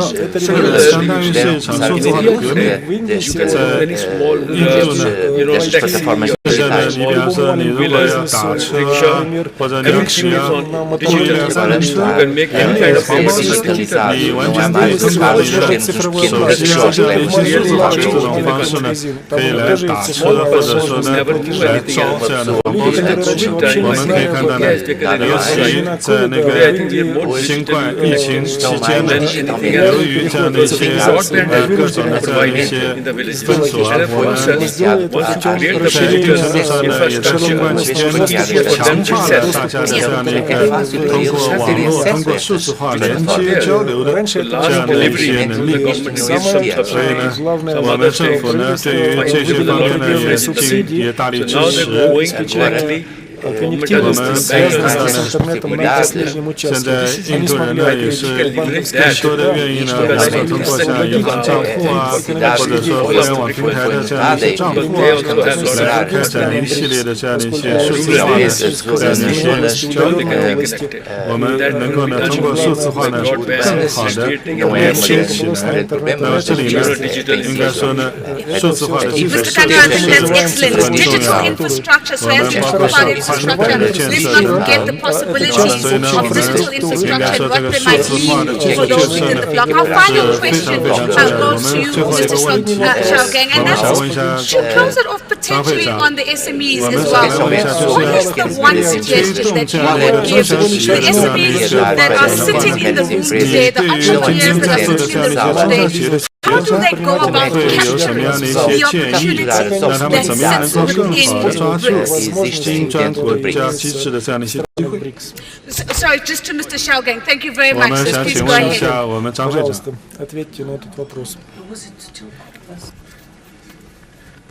When we talk about the SME, I already call myself 应该说谈到中小企业呢，我呢也有一项数字，我们在我们应该说呢，我们中小企业非常重要。中小企业在中国的话呢，占了50%的这样的一个税收，60%的全国的 GDP，70%的创新，80%的就业，90%的公司总数。所以呢，大家可以看到呢，这个中小企业呢，是在我们的经济生活当中呢是非常重要的。They are also the backbone. 应该说呢，他们相当于是经济的一个主体。但是呢，中小企业呢是多种多样的，他们呢覆盖了各个行业。那么也是有各种形态。对我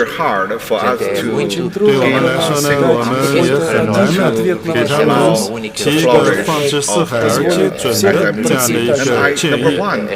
但是呢，我们有以下的这样的一些个人的这样的一些建议。首先呢，就是要更好的认识自己，认识到自己的这个强项。比方说，他们在哪一方面呢？他们有优势。这个呢，我们说是非常重要的一点。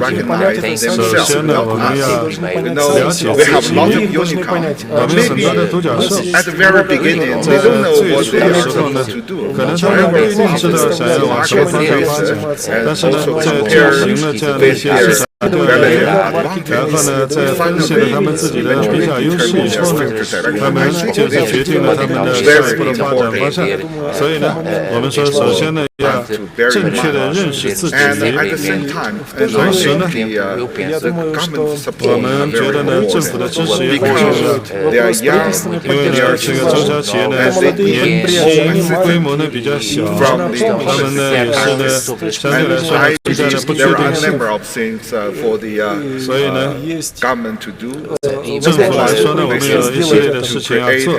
首先呢，我们要创造这样的一个良好的经济环境、商业环境，让那个中小企业能够发展、能够成长，包括了一些优惠的这样的一些税收政策，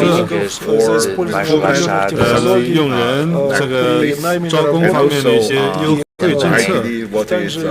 那么另外的话呢，我们在培训方面要对他们进行一些辅助。so that allow our 那么这样的话呢，能够让我们这样的一些中小企业的能够呢有更好的能够了解到他们所处的这样的一个行业的环境。在同时呢，我觉得呢就是我们需要有一些鼓励性的政策。那么我也知道时间有限呢，那么我也就不一一 what we can supply with exactly what SME Thank you very much, Mr. Xiaogeng. And so if you are an entrepreneur and you're sitting in the audience, I hope you heard that know yourself first and what it is that you can solve and contribute within the block, and the opportunity will be great for you. Ladies and gentlemen, I don't think we would have closed off this conversation at a better place. Allow me to echo the time is now. Ladies and gentlemen, please give my panelists a big, big round of applause. 现在呢就是时间，我们现在呢就是我们要抓紧现在，立足现在。We're going to make our way off stage, and Ashraf is going to magically appear once again, and we're going to thank you so much. Muito obrigada. There we are. Let's give them some applause, please. Thank you, Ozzy.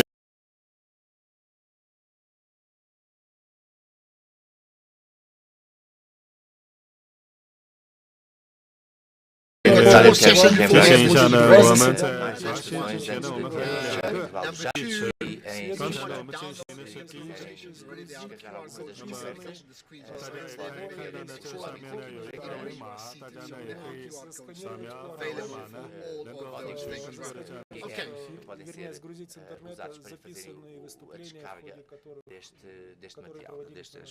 I hope you enjoyed that conversation around collaboration and cooperation. Very important, right? Yeah? Okay. Let's now talk about something I think that's particularly important, which is the issue of agriculture. And agriculture in focus in relation to BRICS. And sustainable development around agriculture, I think is so we as always have 5 panelists, and I'm going to call upon them. Firstly, from South Africa, Wanile Sithobo, who's the chairperson of the Agro-Business Working Group. Wanile, if you come up, please, and applause for him. Thank you. And you take the first seat there. Yeah. And always we see to the crowd South Africa and the rest of the nations. Right. The next of the panelists is Bruno Ferrer, the Vice President of BRF from Brazil. Thank you. Let's do that. Thank you. You were saying you've been here, what, 12 times or something like that? He's a citizen of South Africa, so I gather some form or the other. From Russia, Vladimir Nosov, Agriculture WG and the head of culture at Agro. Vladimir, thank you for your time. You've come for the very first time to the country, so welcome. Thank you. And we move on to India. Jai Shroff is the chair, the global CEO of UPL, is also a member of the BEC India, which is the BRICS Council. Jai, please reach up. You've shaken everybody else's hands. I need to do that too. Thank you. Right. And then the final one is from China. Here's Liu, who's the chairperson of the COFCO Corporation. Applause for Jun Liu from China. Thank you. Thank you so much. Okay, there we go. Right, so as you've seen, we've got about 40 minutes thereabouts to run through this significant conversation. in order with all of you here, starting with my South African colleague. And I want to ask each one of you, perhaps if we say agriculture is focused in relation to BRICS, right? And ideally I'd like you to answer 2 minutes each. What can you tell us? What are your thoughts around BRICS and agriculture? And then specifically, what do you think is being done, or would you like to see being done? I think from a South Africa side, one part that when you think about the BRICS countries, we are all powerhouses when it comes to agriculture. So there's a lot of research that can be done. But from us, one of the other observations that we see is the fact that when you think about the trade within this agriculture, we want to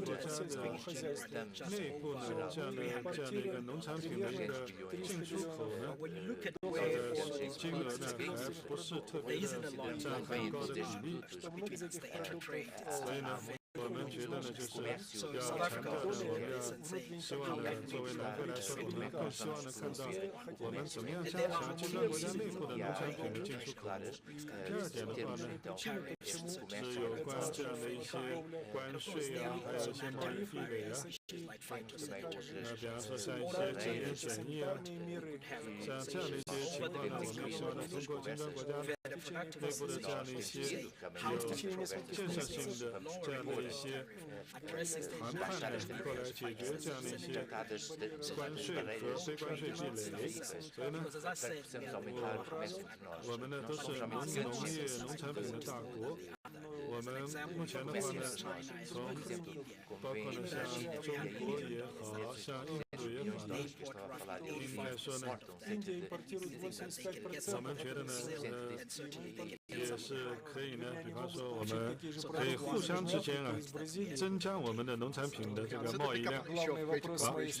Get to that just now. Let's move on then to Bruno Fella from Brazil. Very nice to be here. Actually, fancy mic. I feel like a pop star here. But anyway, well, Brazil has been playing in the agriculture and livestock business for a while. And now we are one of the powerhouses, as mentioned, and I think we only came to that because of technology. So some countries invested heavily in technology to produce phones, to produce computers, and Brazil has invested a lot in technology. And this is important, and this is what we can bring all the BRICS countries together, is the exchange of technology, the exchange of knowledge on how to improve our yields, how to make a better use of our land and of our water. So I can give you an example here. Just in this panel, I can mention that is a partner of Brazil in many endeavors, and also Costco as well. So we are doing that. This is a reality, and this is something that we have to raise. And the free trade among our countries, talking about agriculture, is something that we really have to pursue. We'll pick up on that free trade very shortly. Let's move on to Vladimir Russia. Vladimir, your opening line thoughts on this? Actually, sustainable 应该说呢，这个可持续发展的农业呢，对于我们来说呢，都是新疆国家呢都是非常重要的。应该说呢，也是对世界呢都是很重要的。另外呢，可持续发展的农业呢，需要呢能够呢帮助我们农民，也包括呢今后的子孙后代呢。能够更好的有更美好的生活。同样的，我们也是要尽量的减少对环环境的破坏。 I'd like to speak about fertilizers because I'm from fertilizer company. 我是来自于一个肥料公司。 New fertilizer 我们也可以看到呢，像这个肥料方面的话呢，我们也是要注意到我们所面临的一些挑战。我们要应该说呢，要在使用肥料的时候呢，要特别要注意呢，要不要破坏环境，要减轻这样的一个温室效应。我们要加强这样的一个它的管理。同样呢，我们也是需要在金砖国家的这样的一个框架内呢，来保持这样的一个保护土地的这样的一个肥沃，我们的这样的一个土壤的这样的一个生物多样性。 Okay, let's then move on to the, thanks for that, let's move on to the fourth of the speakers, and that's from India, Jai Shroff. 来自于印度的。 Thank you. No, I just want to say that the whole agribusiness or the agricultural production is about 4.3 trillion annually. 差不多呢是4万亿的这样的一个大的这样的产业。 China is over 1 trillion. 中国呢是差不多是1万亿，然后呢包括像印度啊、巴西啊、南非等等，也都是应该说呢都是在这里呢起了一个举足轻重的作用。而且呢，中央国家的人口众多，所以呢农产品呢对我们至关重要。 The other very important thing is climate change, which impacts agriculture more than any other industry. Farmers get most affected by climate change, and we need to create a system by which we can create some kind of resilience for farmers, because food security is such a big issue, and climate change and the impact on farmers can be a huge change. Saying that agriculture, as Vladimir was saying, is one of the key tools to actually decarbonize the world. Soil is the biggest sink for carbon, and we need to create a reward system for farmers, for sustainable agriculture. And if BRICS can take the lead in developing a system to reward farmers for sustainable behavior, we can see a massive change, and that will really help improve soil, improve 改善土壤的质量，并且能够减少碳排放，能够呢更好的提高这样的一个农业的效益。我们现在看到呢，现在大家呢把巨量的资金呢花在这个包括电动汽车、新能源啊，那我们为什么不能花一些资金呢花在农业方面呢？因为呢，我们觉得农业的这个可持续发展是非常重要的。最后一点的话呢，我们今天呢，大家也知道呢，我们现在呢也是存在着很多的这样的一些非关税壁垒。那么这样的一些非关税壁垒呢，应该说呢也是对农产品的交易呢造成了一定的影响。像欧盟的这样的一些政策，那么对这个食品，包括农产品的生产，那么造成很大影响。这个我们要引起重视。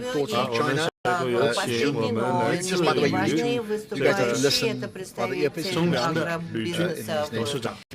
这个正像刚才Right now, we just listened to the very wonderful resources that all the BRICS countries have. And therefore, China is also very rich in terms of its renewable, in terms of its energies. However, what is very important is the responsibility we have, especially regarding industrial industries and companies. Regarding COFCO, we were based in 1949, and our annual operation value reaches 180 million tons worth of product. And therefore, within the BRICS framework, we have built a lot of different plants, such as oil refineries, crushing plants, and sugar mills. And Within the BRICS countries, we have looked at the consumer economy and the markets, and thank you for that. Thank you. Right. So let me then pick up on some of the thoughts that came up. And the issue of tariffs, you brought up very early on. That's important. So explain what is happening, because I get a sense that you say there's an intent to collaborate, there's an intent to cooperate, all the right reasons, but in practical terms there are barriers, and those barriers are what? Slow. What's happening? 这个是涉及到交税，就是出口交税的一些问题。那么，我们就跟各位同事讲的时候，我们知道这个过程是比较慢的。We export roughly about half of what we produce. 涉及到南非的话，我们是出口50%的我们的产品，我们的农业产品。我们主要的出口目的地就是欧美，所以我们在其他国家的那个出口量也是相对来说稍微小一点。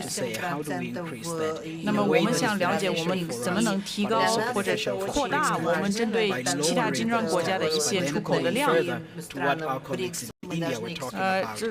而且我们在印度的同事也刚刚提到了，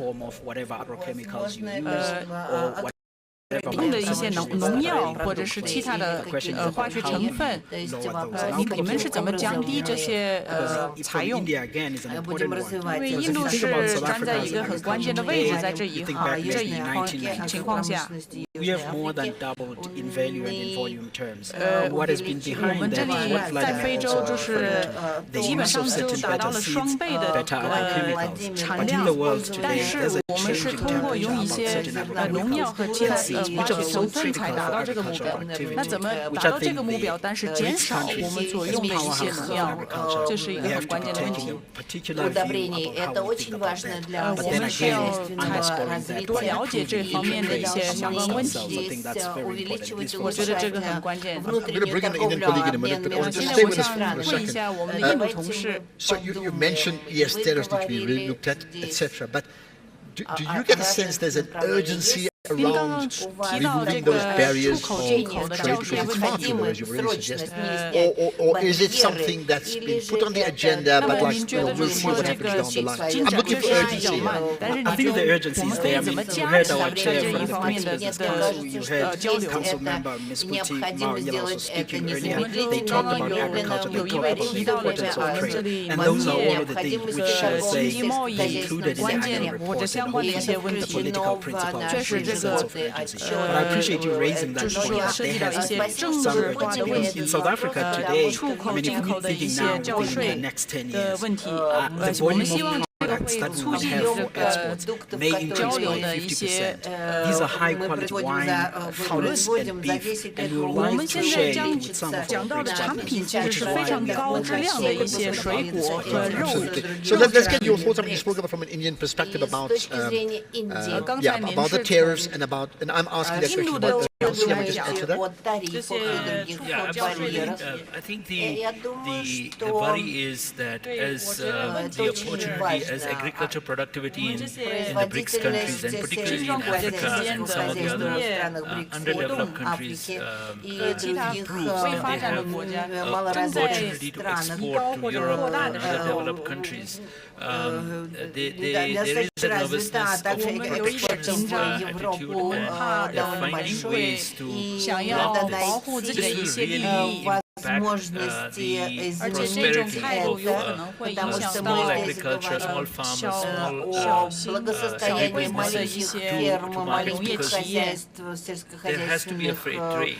And you create such a lot of barriers that these guys cannot meet that, and then they have to sell their produce locally.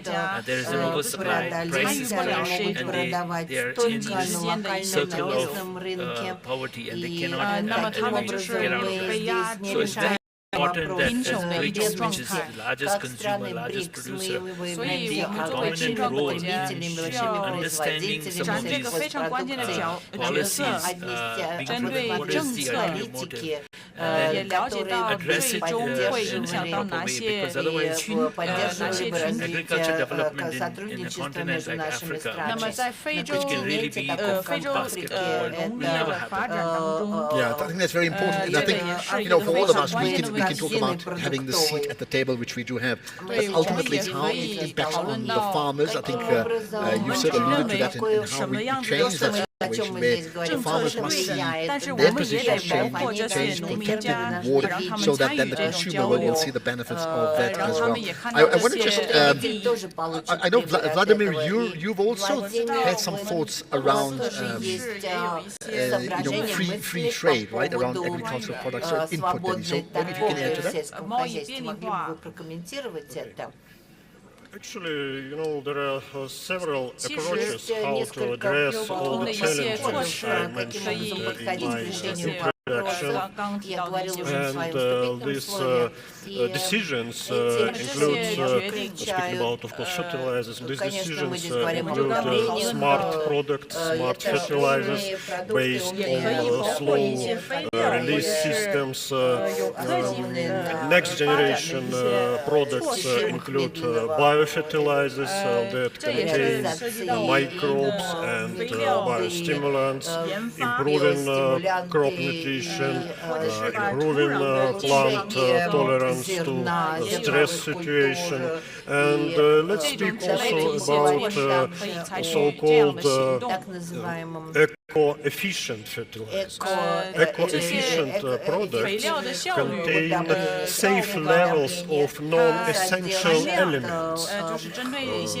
Actually, phosphate fertilizers produced from rock phosphate that contains high levels of such elements as cadmium, arsenic, chromium, even uranium. 比如说有各种毒的一些危险存在在一些肥料的成分里面，这是我们都得考虑到的。 Are accumulated in our 而 soil. 且这些东西 And 是 then 它的一些成分是在我们的土 crop 壤 production, 积累， all the agricultural 所有的 production 农业的 of these 活 toxic 动， elements 它会 and 在 food 一个期 chain. 间之内积累， Negatively 那 affect 么这个会 human 不好的 nutrition, 影响 negatively 对 affect our 人类 health. 的营养和健康。 That's why it's very much important to apply standards, new standards for so-called eco-efficient 确实需 products. 要建造或者建立一些 Eco-efficient 新的 fertilizers 水 will 平， save levels 针对 of 有 toxic 农业 elements. Yeah, I think it's a good point, and I know our colleague from Brazil, you spoke about technology earlier on, right? And that's maybe a good segue into that in terms of, to what level are we using technology? One, there's this issue of food security, there's climate change, there are huge issues in the world. There are many countries with immense wealth, great issues around food consumption. There are many others that are starving, and many of them, the citizens belong to the BRICS nations, right? What's your thought in terms of coming up with groundbreaking practices that can change things? You mentioned that everybody would like to have a seat on the table. And I would say, what is the point if there is no food on the table? So you have to have food on the table. And in order to guarantee to pursue the food security principles, I think that it is essential because of the growth of the population, because of the increase of the needs of that population, is to produce more food and more quality food, agriculture or livestock animal protein as well. And in order to do that, the only way is technology. Technology in terms of how you use your water resources that are limited, how to use your soil. So we are talking about fertilizer, how to get a better yield in terms of seeds, what type of seeds that and talking about livestock. So it is green beef or it is grain beef. It is we are talking about the swine, the porks, and the poultry. How we feed that as well. So there is a competition here. So we have to be right enough to balance all that and to give people the food that they need on the table, quality food, on time, and with a good price. But here's the question. I think the food on the table makes complete sense. In terms of embracing technology,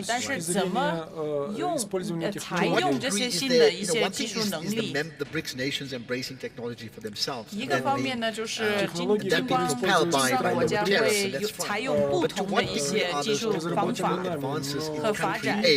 但是我们能不能具体来说，在每个国家之间有什么样子的方法，然后互相交流、分享这些新的一些技术和技术发展的方法？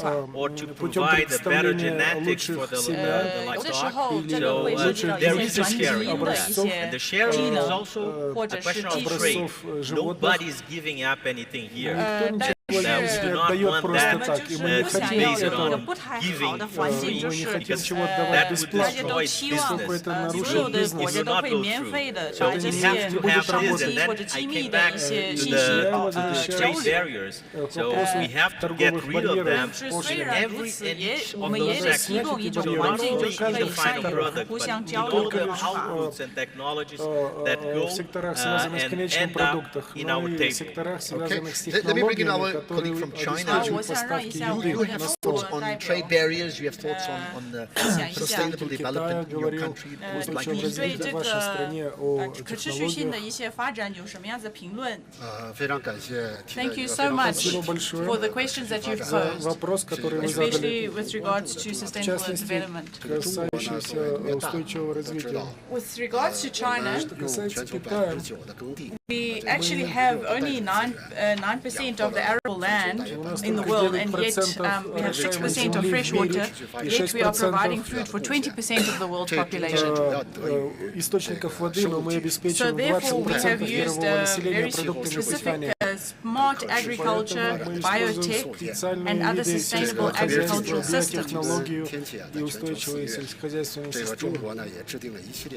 And therefore China has used a whole series of different strategies to manage the different challenges that we have in our agriculture sector. We've also looked at reducing the amounts of fertilizer or using different types of fertilizers to stimulate the agriculture innovation and technology applications in China. So in 2020, the chair of Agribusiness Working Group of the BRICS Council, the China chapter, worked along with the BRICS countries to get a better sustainable development in BRICS countries. And we also received a report. We released a report on innovation on green and low carbon development in agriculture amongst the BRICS countries and best practices. So we want to continue to enrich our agricultural practices, and we hope that all of our colleagues can also share their all of their experience, and thank you very much for that. Thank you. Well, I mean, I think the numbers you suggest are equitable, coming from a disadvantage. But it does suggest that we can all learn from it. What can other BRICS nations first, and then to extend it, what can we learn from what China has done? 比方说从中国的发展过程当中获取什么样的一些经验？ Is that learning being transferred? Are you also sharing that knowledge with us? переданы другим странам БРИКС. Как вы можете поделиться этими знаниями? Я хотел бы ответить на этот вопрос. Наши компании работают с продовольственными компаниями и странами, 我们需要呢有创建这样的一个新的这样的一个范畴，也就是呢所谓的叫做可持续发展这种形式下生产出来的农产品。那么通过这样的一种方式方法呢，无论是消费者和呢食品公司的话呢，都能够有所了解。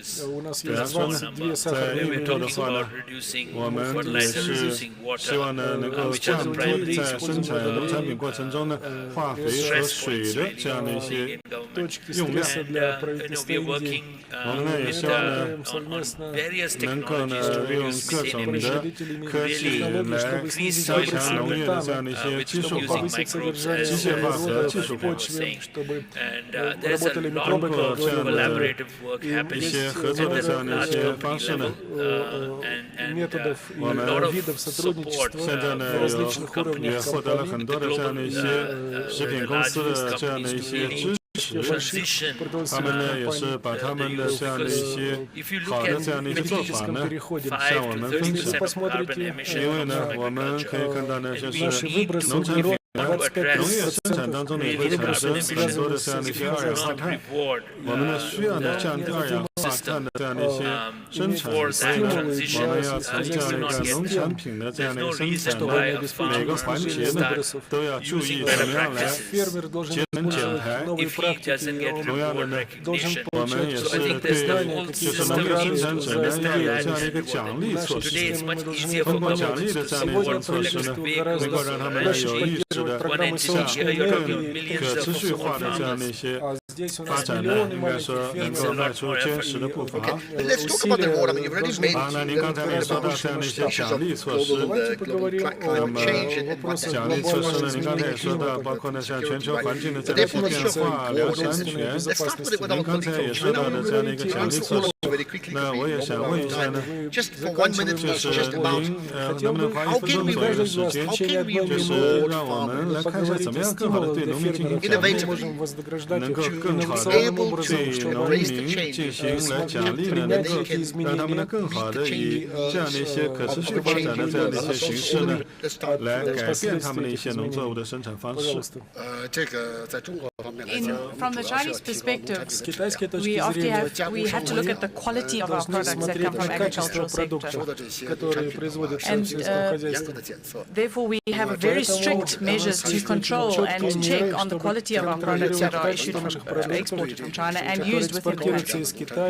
And therefore, we also control the type of products that are used in the production of these agricultural products. And that gives you the type of rewards that you require. Vladimir, go ahead. Your side. 我觉得有些原则在这里可以讨论的话，是尤其是到森林部会管理的一些项目，我们也有一些措施会管理。除了这个之外，我们也会多关注这些农民，就是符合我们要求的农民，我们想给他们一些奖励或者补贴，来推动更多的农民可以模仿他们的榜样。所以这个是一个很关键的问题。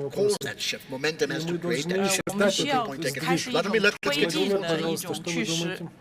俄罗斯同事可以回答一下吗？ Хотел бы напомнить всем, что на форуме БРИКС, который проводился год назад, было решено создать блок свободной торговли между странами БРИКС, чтобы улучшить наши и свободная торговля продуктами сельского хозяйства, включая удобрения, также обсуждалось наше международное 良好的实践。 It should be the first step. 而且这个应该是我们要采取的第一个步骤，涉及到一些民军或者国际性的贸易，或者是贸易便利化。所以我们想保持一些持续性的发展的时候，我们一定要保证土壤的健康。对，确实这个是很关键的问题。 那从中国巴西的一个角度来说呢，是我们确实会把一些奖或者是奖励给我们的农民。The output of the work is per se their reward. There is more that we can do. For instance, my company work with 12,000 farmers to supply us. 这个贸易是一种奖励，是一种奖励，因为他们做的不顺利。但是除了这个之外，我们也想多提供一些支持，这个可以改善他们的一些工作的条件。这也属于一种奖励，虽然也不是一种资金的奖励。 I think that's the path. 我觉得这是我们巴西采取的一种行为。我这边像在查。 all of these conversations that we've been having about South Africa, BRICS countries, 我们这里就是谈到的金砖国家所提到的所有的一些要点，也涉及到整个非洲、阿拉伯的一些相关的问题。针对于这个农业行业来说，我们在南非增加了我们的产量。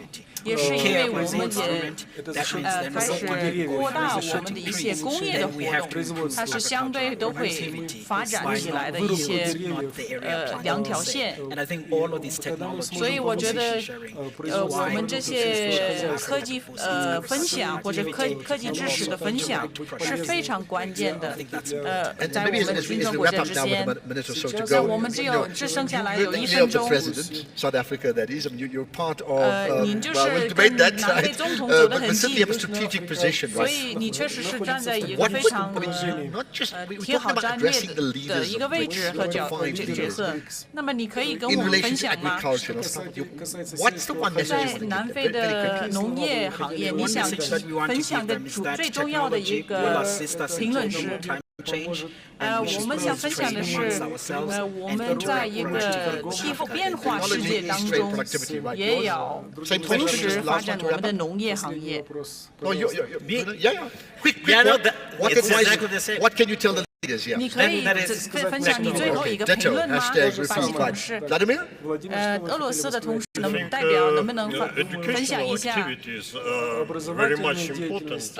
我觉得这些活动都是非常的重要，而且知识的交流和分享是更重要。比如说呢，可以讲个例子。 In St. Petersburg, 我们在圣保罗的非洲俄罗斯的一个峰会的时候，也是有个平台就可以把这些农业的高级技术能力的一些内容多分享一下。好，谢谢。最后。 中国代表能不能印度代表能不能分享一下？我觉得从社会来说，印度是一个非常勤奋的一个社会，而且也是最受气候变化的影响的一个国家之一。所以我们一定需要保护和支持我们的农民。Okay, let's wrap up then with the Junyu. 中国的代表可以说一下吗？On this. Platform, I'd like to say that we need to increase the capacity of the BRICS countries to ensure that our trade can be strengthened and we can have more cooperation. Thank you so much. Absolutely. And that's where we're going to leave it. I think it's a good way to end. Thank you so much. Applause for everybody here. Certainly for the panel. Thank you. And thank you for giving off your time. and good lessons learned, and I think there's a challenge certainly to the BRICS community and the leadership as well. Thank you so much. Some urgency. Thank you. There we are. Thank you for your time. Thank you. Right, so I'll tell you what, we're going to move on. After the next session, we have a tea break. I think it's now called upon Nozipho Shabalala once again to handle this session. And I think in the context of what we spoke about around climate change, the issues of a just transition, well, we know is a particularly important challenge. So I'll leave it to Nozi to lead the way. Thank you. Thank you so much, Ashraf. Ladies and gentlemen, as we get ready now for our next session, just before the tea break, so allow me to welcome my panelists. Please join me up on the dais, please. Mr. Shabalala, your chair is right next to mine. Representing Brazil in this conversation is the president of the Brazilian Association of Animal Protein, Mr. Sandton Convention. Let's give him a round of applause, please, ladies and gentlemen. Allow me to welcome the head of strategy at WEF.RF. His name is Mr. Alexei Pechko. Please give him a round of applause, please. I'm hearing 5 people clapping, and I'm going to ask exactly. I'm going to ask you to help me really get the energy back up into the room. Thank you so very much. Joining us from India is Mr. Nishant Arya. He is the Vice Chairman and Managing Director of the JVM. Let's give him a real round of applause. And it's my pleasure to welcome Chairman Jin Wang, who is the Executive Chairman of the State Grid Corporation of China. Let's give him a round of applause. Thank you so much. Ladies and gentlemen, we know that we are standing between you and a good and well-deserved tea break, so we are going to be short and concise. 今天这个环节之后呢，我们会是进行茶歇，所以呢，我们尽可能简短。我们想先请问，就是想了解一下这样的一个标准银行在这更新能源方面的这样的一个再生能源方面，这个我们这个银行做了哪一些工作？然后呢，传统能源和可再生能源呢，主要是由在这里呢和大家进行一个讨论。那么有关于我们的这样的标准银行呢，我们可以看到呢，我们这样的一个可再生的这样的一个能源呢，我们在应该说在能源的这样的今年的话呢，我们也是大量的融资筹资，然后呢，让我们这样的一个标准能源的一个转型升级。我们也是帮助企业，然后帮助我们的这样的一个民众呢，能够更好的来购买，包括像一些太阳能设备啊，还有一些储能设备啊。另外的话呢，我们也有差不多有130亿的兰特的这样的一个资金呢，来支持更多的这样的一些企业呢，来进行这样的一个像绿色能源的这样的一个转换。我们呢有这样的一个准则，我们呢认识到标准银行呢在认识到呢，我们的世界呢，现在呢，应该说呢，在逐步的有气候变暖的这样的一个情况，二氧化碳的排放呢，应该说呢，也是在逐渐的对我们的这样的一个世界的环境呢，也造成很大的这样的一个影响。所以呢，我们根据这样的一个科学来看的话呢，总的来说呢，这个世界呢变得越来越暖，或者说呢，造成了一些气候变化。所以对于我们来说的话呢，我们要对此呢引起足够的重视。我们要知道呢，要如何来适应现在的这样的一个变化，并且呢，尽可能的减轻这样的一个全球气候变暖的这样的一个趋势。好，谢谢。您刚才呢也说到了刚才的一些相关的这样的一些比例，女士。我们应该说呢，我们这里需要来充分的了解我们在我们的国家当中呢，我们有哪一些的项目呢，能够来帮助这样的一些真正的这样的一些新能源的转换呢？好，下一步呢，我们也是需要呢那个Sandton先生呢来回答以下的这样的一个问题。我们大家知道呢。可再生能源的话呢，是在能源的转换当中呢是非常重要的。那么我们现在的话呢，在金砖国家的体制下，我们发现呢，在这个领域有哪些主要的机会呢？很高兴呢，我今天能够来到这里。我认为呢，我们在这里呢有很多的机会。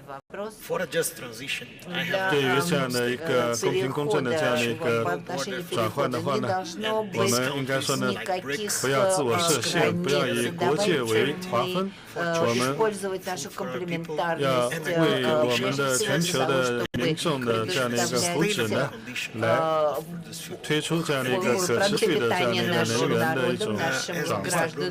刚才呢，Bruno先生呢也说到了，我们有很多的一些知识、一些科技，那我们呢要加强我们这方面的一些交流和分享。我们在包括在农业啊，刚才所说的这样的一些领域方面呢，要加强交流。在能源方面呢也是这样。比方说呢，在巴西呢，我们也是要以可持续发展这样的一种理念呢，来进行更好的这样的一个新能源的这样的一个转换。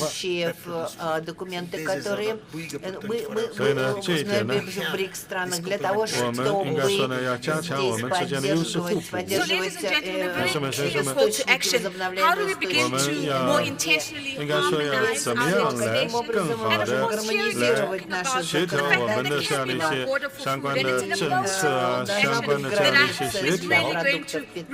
所以呢，这里呢，我是也想要更多的想要了解，请告诉我们一下，比方说在俄罗斯呢有哪些针对这样的一些气候变化、新能源转型这样的一些适应性的一些项目。非常感谢，非常感谢在南非的这样的一个活动。有关这样的一个重要的一个问题呢，我呢觉得呢，在南非在俄罗斯呢，我们一直非常重视这样的一个可再生能源的一个转换。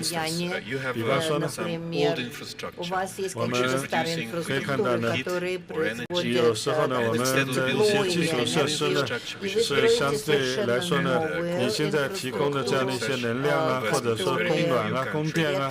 那现在的话呢，我们如果说采用新能源的话呢，就可能需要花费很高的这样的一些代价来进行基础设施的一个更新。但是呢，我们可以看到的话呢，如果说，比方说我们现在转向新能源的话呢，有的地方的话呢，反而呢可以呢，就是进行弯道超车。所以呢，我们可以看到呢，像绿色的能源。在这方面的话呢，我们要从发电和其他的这样的一个基础设施的一个供电等等这些方面的综合起来考虑。我们也是需要呢给这些相关的这样的一些公司呢，也要更多的支持。我们可以看到呢，一些绿色的能源呢，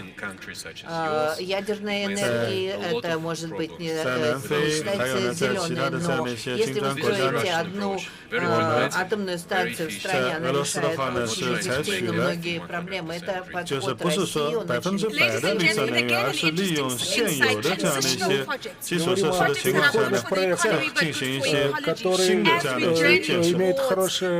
влияние на экологию и экономику, поскольку мы передвигаемся к зеленой экономике. Спасибо, господин Кличко. Используйте то, что у вас есть, и делайте это настолько зелено, насколько это возможно. Председателю почему что я хочу узнать у вас о зеленых и о фазах проекта,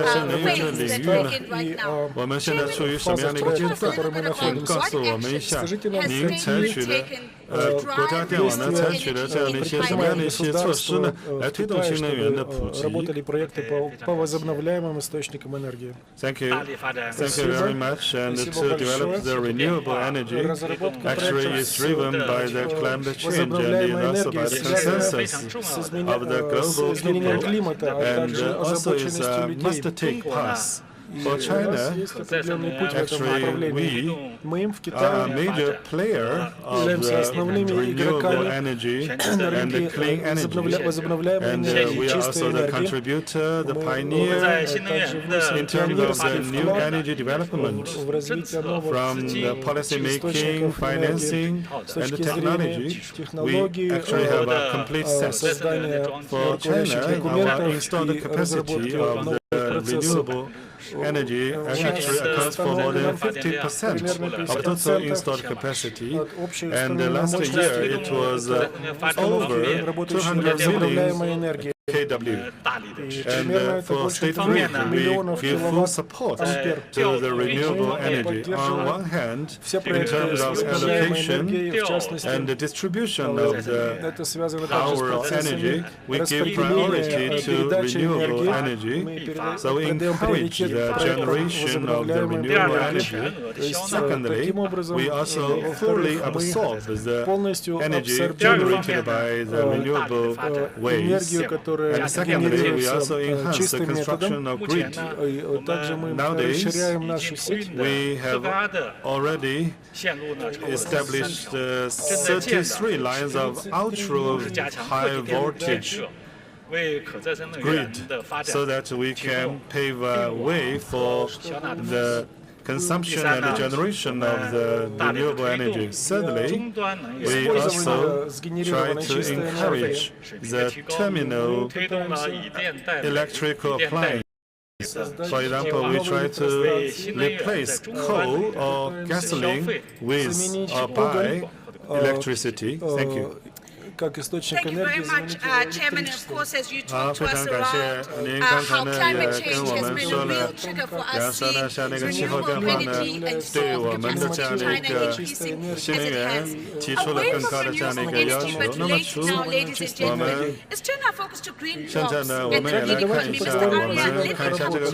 Because one of the exciting things happening in India right now, of course, is the development around the electric vehicle industry. My question这个电动汽车这样的一些发展，请告诉我们一些有关这样的一个你们有关这个绿色能源汽车的这样的一个打造的这样的一个产业生态。那么，尤其呢，怎么样的针对像那个女性，包括一些脆弱的这样的一些人群呢，你们是怎么样的带动他们一起前进的？我觉得呢，现在呢正是讨论这个话题的时间，因为呢，现在印度的这样的电动汽车的行业呢，也正在快速的发展。我们也要全面的来看待这样的一个电动汽车的这样的一个行业。我们可以看到呢，从生产电动汽车到消费电动汽车呢，我们都是需要呢有大量的这样的一些电能。所以呢，我们因为有了电动汽车呢，所以我们有了更多的充电的这样的一个需求和储能的这样的一个需求。那么这个电动汽车呢，不光包括这个4个轮子，也包括2个轮子、3个轮子，甚至呢还有这种大巴等等的这样的一些电动车。所以呢，我们政府呢也是想尽办法呢促进我们的电动汽车行业呢快速的发展。因为呢，我们也是应该说呢，通过这样的一些电动车的这样的一个发展呢，我们也想尽量的降低这样的一个二氧化碳的这样的一个排放。所以呢，我们应该说呢，要综合的、全面的来看待这样的一个电动汽车的这样的一个行业。而且呢，电动汽车呢，不光是一个硬件的问题，也牵涉到一个软件的问题。作为印度来说呢，大家也知道，我们在软件领域呢，也是有我们的这样的一个优势的。因为呢，电动汽车呢，也是牵涉到一个产业链的上下游，包括呢像那个锂矿、锂电池，还有呢一直到它的下游的产业，所以呢这些方面的话呢，都是一个综合需要全面考虑。同时呢，我们也看到了呢，我们要放眼未来，我们在今后的话呢，我们也要提供更多的和绿色产业相关的这样的一些工作。也就是说呢，我们希望呢，培训我们更多的民众呢，有这个绿色经济的意识。这样的话呢，他们能够更好的参与到绿色产业的这样的一些建设当中来。那么有关于这样的一些性别平等的问题呢，我们觉得呢，应该说我们也是非常的关注，包括因为现在呢，我们年轻人呢也是越来越多的进入到我们的社会的中坚力量。那么在这个包括绿色能源，包括这个绿色产业的发展当中呢，我们要采取这样的一种包容性的这样的一种观点。好的，那我这边呢还要再问一下呢。At the end of the day, the rubber hits the road in how competitive an industry is. 想要了解一下呢，你们的这样的一个产业的竞争力是怎么样的？就是电动汽车行业呢，要怎么样呢才能够比传统的这样的一个燃油汽车呢更有竞争力，更受顾客的喜欢呢？我觉得呢，我们的这样的一个电动汽车呢，目前的话呢，我们可以看到呢，总的来说呢，在使用的这个全生命这个循环当中的使用的成本呢，包括呢这样的一个操作啊，包括使用啊、维修啊，这个相对来说呢，我们绿色的这样的一个电动车呢，成本的使用成本呢更低。另外一方面呢，我们也可以看到呢，就是在驾驶电动汽车的过程中呢，驾驶员呢相对来说呢更加的轻松愉快，因为呢不需要经常的像驾驶燃油汽车这样像换挡啊或者怎么样啊，所以呢更加的轻松愉快。那么另外的话呢，我们应该说呢，要理解呢，我们要发展这样的一个循环经济，因为呢，像燃油汽车呢会有很多的这样的一些尾气排放，而电动汽车的话呢，我们可以做到一个循环经济的这样的一个利用。从这些方面来说呢，应该说呢，我们对于大部分人来说呢，电动汽车呢还是很有吸引力的。您刚才呢提到了这样的一个循环经济，这一点呢是非常重要的。好，那下一步呢，我来请问，我们想来问一下呢，就是在巴西的这样的一些绿色能源的这样的一些发展，然后呢，它呢和你们的这样的一个产生绿色就业呢是怎么样的更好的协调的？我们在巴西的话呢，我们有非常严格的立法，我们对这样的一个绿色的这样的一些环境保护呢，都是要求呢非常的严格。那么不光是牵涉到我们所说的这样的一个电动汽车，包括呢像生物质发电啊等等啊，我们也都有比较严格的这样的一些规章制度和法制。那么通过这样的一些方式方法呢，我们就是保证了，就是我们在巴西的话呢，更好的能够就确保这样的一个可持续的、对环境友好的这样的一个发展。我们呢也鼓励呢投资呢更多的投入到这样的一些环保友好的这样的一些产业。包括呢，像一些生物质的降解啊等等。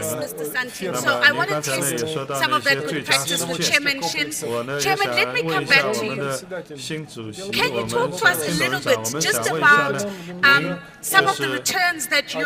您就是在包括呢像这样一些绿色发展的这样的一些过程中呢，您有一些什么样的一些最佳实践？那么最佳实践怎么样推动中国呢进一步的发展呢 ？OK， 应该说我们在金砖国家 among the BRICS countries, actually, in terms of the energy supply and also the energy transition, BRICS countries have reached a consensus.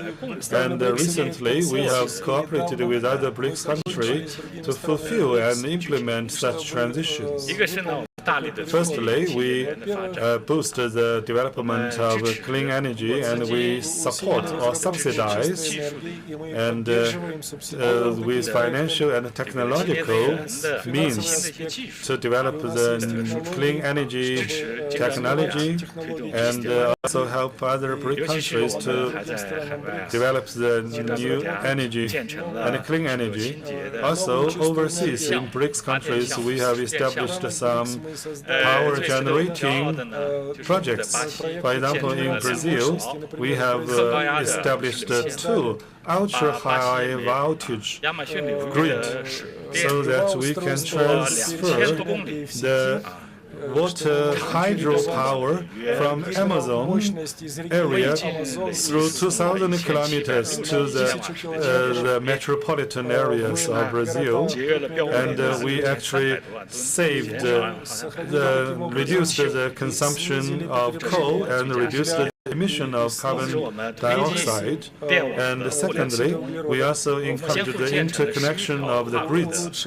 We have established 11 cross-border grids. For example, in Africa, in Ethiopia, and also Ethiopia to Kenya, to Egypt, we have completed the 500 kV grids across the borders so that we can supply and transmit the clean energy. Thirdly, we also conduct the human resources and training exchanges.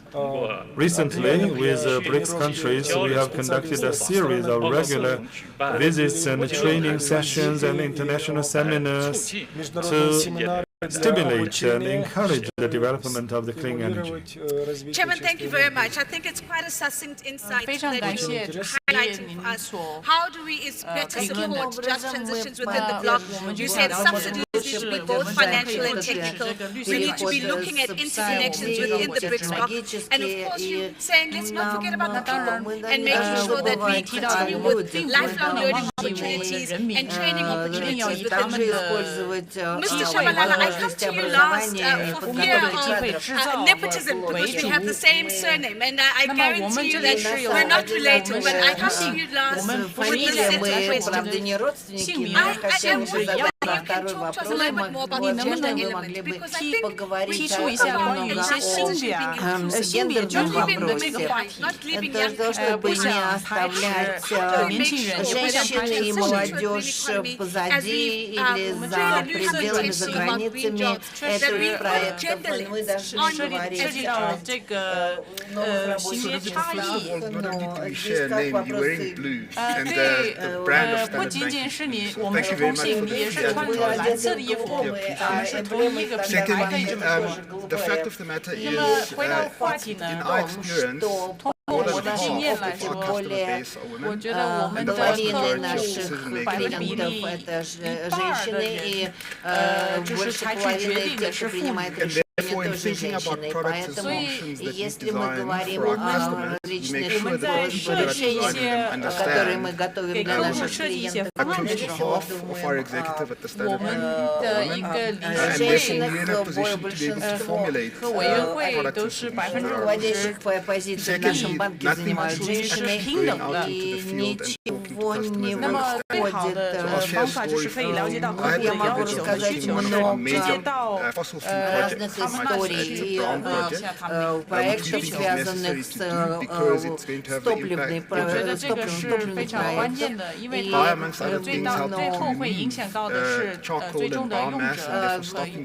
Люди пытаются удалить и не брать уголь, не быть зависимым от угля, а также перестать рубить деревья для того, чтобы получить вопрос, связанный с этим.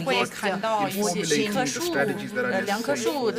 женщины формулируют различные стратегии. Это принятие решения 也是要通过采取行动保护这些脆弱的群体。Women are formulating the strategy. 我是 формулируют стратегию и проекты, очень интересно. Это вовлекает женщин в эти проекты, и это очень отрадно слышать это. У нас примерно 15 минут, я хотела бы услышать каждую из вашей делегаций, я хотела бы, чтобы вы подумали о 2025 году, когда一个会议会在巴西被举行的。COP30. Why would it be important for the bloc? 这个为什么对金正国家会有который будет в Бразилии, в чем важность? Бразилия在巴西就是леса Амазонки,因为我们是有亚马逊大森林，所以производители 持续性的发展也是跟我们国家直接有相关的关系。不仅仅是我们巴西，我们所有经济国家也得有参与。因为我们不仅我们刚刚说的，我们是占在40%的世界全世界人口的比例。那么这个绿色转型也是就是说涉及到我们这个国家采取行动，我们会有很大的影响力。COP30 in 2025 is going to be showcasing that a just transition is possible. It's going to be practical conversations showcasing the绿色转型。The rest of my panel, I'm going to use an opportunity to put one agenda item on the agenda of COP30. So as Mr. Santini and his government says, what is the one thing that you think we need to be talking about at COP30 that is going to deliver a just transition? Mr. Shabalala said, no issues that you probably carry a mandate from the African continent as well. What is the one conversation that's going to be meaningful if we 只有提到一个论点的话，最重要的论点是什么呢？ The African continent is a carbon sink. Therefore, geoengineering is an important element of it. And part of that entails the world paying for the fact that the African continent is a carbon sink. And while I'm at it, we insist on the right for Africa to use its resources like ones mitigate and also adapt to the снизить использование continent, what I'm hearing you say, but highlighting that reparations are expected. So that's one agenda item, ladies and gentlemen. We're holding the COP30 agenda as we're sitting here on stage for the conversations that will matter and on those days in 2025. So environmental justice for the African continent, we've got one. We're going to skip to Mr. Santini because you're hosting us. So let me go to Mr. Ketchko. Mr. Ketchko, the one conversation that you're going to get on stage for at COP30. что вы сказали нашим 30. Thank you for the question. It's very important year because back in Paris, developed countries committed themselves to help developing countries to finance решение помочь развивающимся странам перейти на зеленую энергетику. И减少他们的一些二氧化碳排放，когда нам нужно построить новую систему энергетики и выделить больше финансирования и кредитов, обеспечить финансовыми бизнес. Давайте мы поговорим, мы надеемся делать это к 2025 году. Mr. Ketchko is saying they have been backsliding. We're going to a new system of green financing.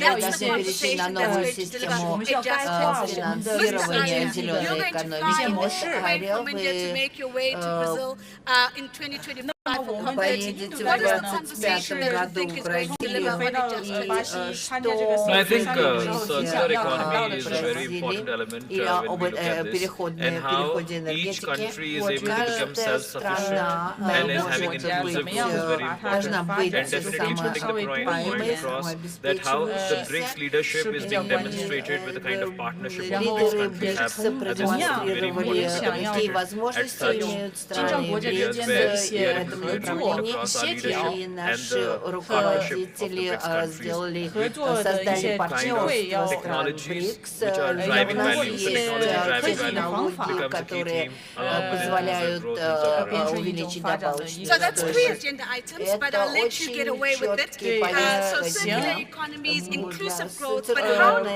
leverage technology for value and not just for technology's sake? Chairman, I hope that you will be making your way to COP30 2025. If you do, what is the one conversation that you want to hear that you think will deliver on injustice? 中国代表就是您想要看到的是哪一个方面，在这个 COP30的会议在巴西 OK， 这个推动绿色发展。regarding the green Что transition of the касается economy, зеленого перехода в экономике, 应该全球共同行动。 we need to take action globally in this действовать на regard. глобальном уровне. And И, firstly, we во-первых, have to look at the change of our use of energy на использование and энергии. the transfer or change in our energy sector Передача или изменения в нашем энергетическом need to come секторе from a policy level change. должна начинаться с изменения And руководящих additionally, документов. В дополнение к этому we need to make sure that there is technological обеспечить, advancement что есть which will использование hand in hand advance our energy технически совершенных transition. технологий, которые обеспечат And therefore, that means we need to share globally on all of these different technological advances which will push forward the sustainable development. Thank you very much, Chairman. Ladies and gentlemen, there you have it. It's our final agenda item. We want to have more action in sharing. We want to have a courageous conversation around policy and policy harmonization. And we want to unlock technology for energy. основываться With на that, новых we have технологиях. not only had a conversation about giving meaning to what the just transition looks like for Мы BRICS. говорим о We've made it very practical. справедливом And переходе к новым технологиям. and Мы said, this ожидаем, is что what в we want to 2025 think году about мы будем at говорить об этом на конференции COP30. COP30. Мы завершаем работу нашей панели экспертов. Давайте мы им поаплодируем. Once again, if I can ask my panelists to make their way. 我想请一下各位就可以先下台。 Thank you very much. Nozipo Shabalala, superstar, beloved, thank you so much. Getting us out on time, 11:35 for your tea break. We're back here at 12 o'clock. So, ladies and gentlemen, please, if you could be seated by 12 o'clock, tea is taking place at the back of the hall through the reception. You will find we have cocktail tables with your coffee and tea. And we look forward to seeing you back at 12 o'clock. Thank you so much. 12点钟呢，请大家回到会场继续后面的议程。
And to those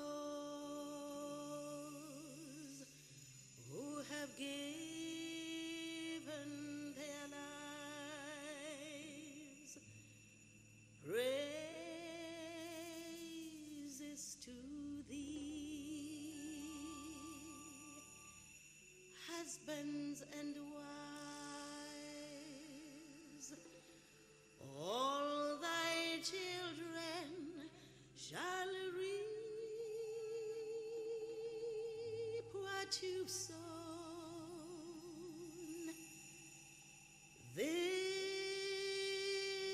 continent is home.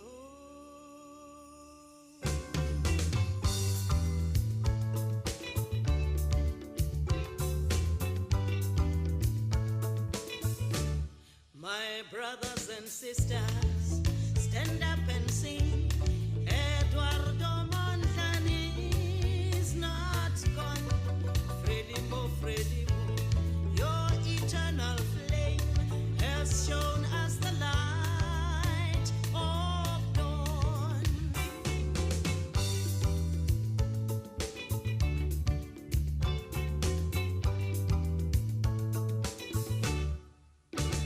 Mozambique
Okay.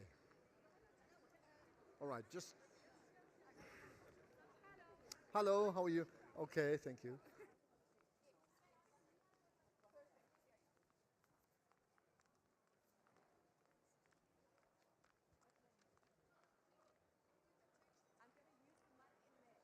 Is that okay? This mic.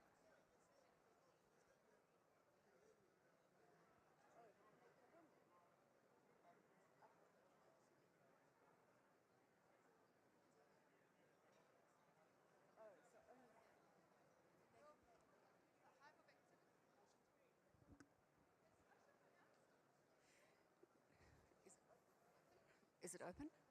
Ladies and gentlemen, please can you take your seats? We're about to start for the mid-afternoon session.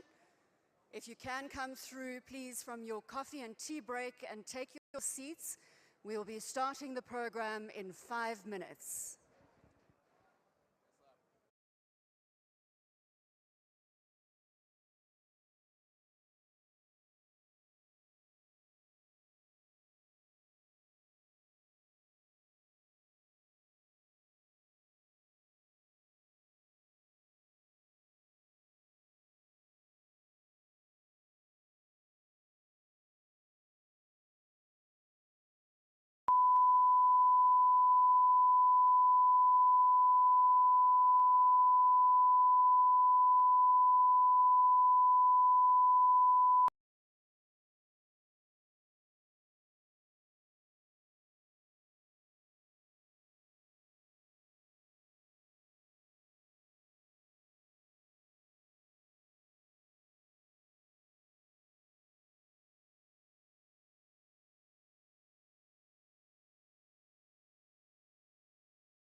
Okay. Just give me a minute. Okay. All right, testing. Yeah. Just to confirm, we're going to start in 5 minutes. So if I can please ask all of you to be seated and get your colleagues to get here as soon as possible. We will start in 5 minutes and we want to ensure that we don't have a massive backlog of time for later on. So please, 5 minutes. Thank you. Пожалуйста.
If I can request that we all get seated, we are going to start like very, very shortly. We need to start at 12 o'clock. It's past 12. So if you can all be seated, please. Especially the people on my right-hand side, if you can all be seated. We need to get moving.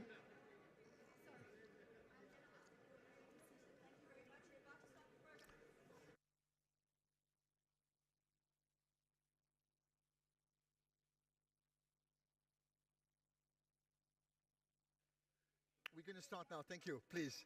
We're going to start now. Thank you.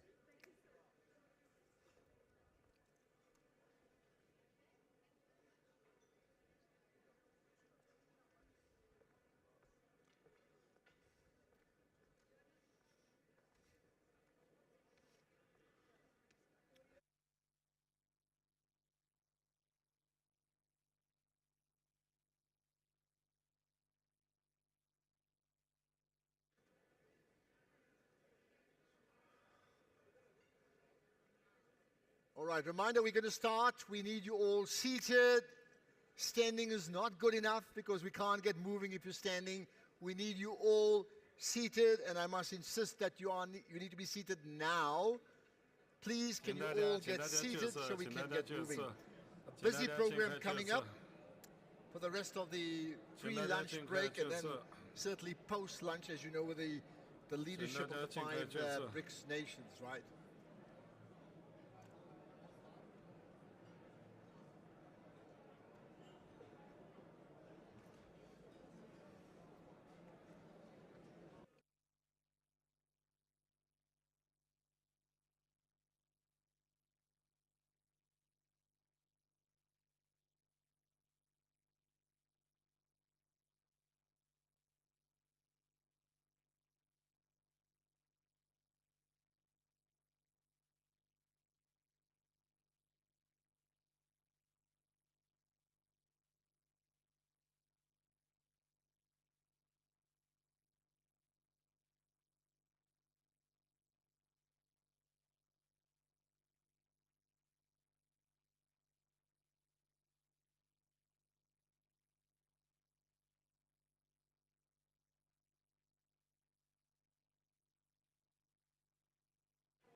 Okay, we're going to start. So those who are standing, please be seated as we get moving on to the next part of the program today. Just ask you guys to get seated over there. Thank you. Right, did you have a good tea? Good tea. I'm hearing some yeses there. Good tea. I hope you had a good tea. Well, we have, and I've enjoyed the networking. I think besides the tea, the meeting of people, which has been tremendous. Because, you know, 2 days ago I made the point when I came here, I mean, there's such an energy about the coming together of people which we cannot discount.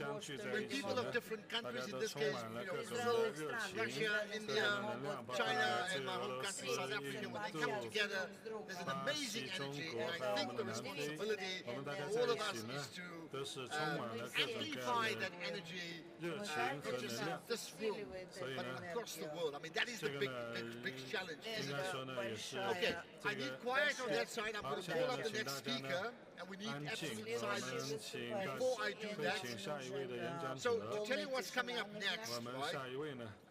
2 important issues. One is the issue of entrepreneurial opportunity for the BRICS nations, particularly with reference to SMEs, small and medium enterprises, and then the issue of the African moderated conversation of those coming up. But to get us there, I'd like to now call upon the Honorable Stella Abrahams, South Africa's Minister of Small Business Development. When we talk SMEs and entrepreneurial growth, she's absolutely square on that space. Stella, I remember meeting you a few years ago. The energy then was magic, and hopefully let us continue because we need the type of magical energy that can translate into growing businesses in South Africa, on the African continent. So please, quiet, we've got Stella, Honorable Mr. Stella, thank you.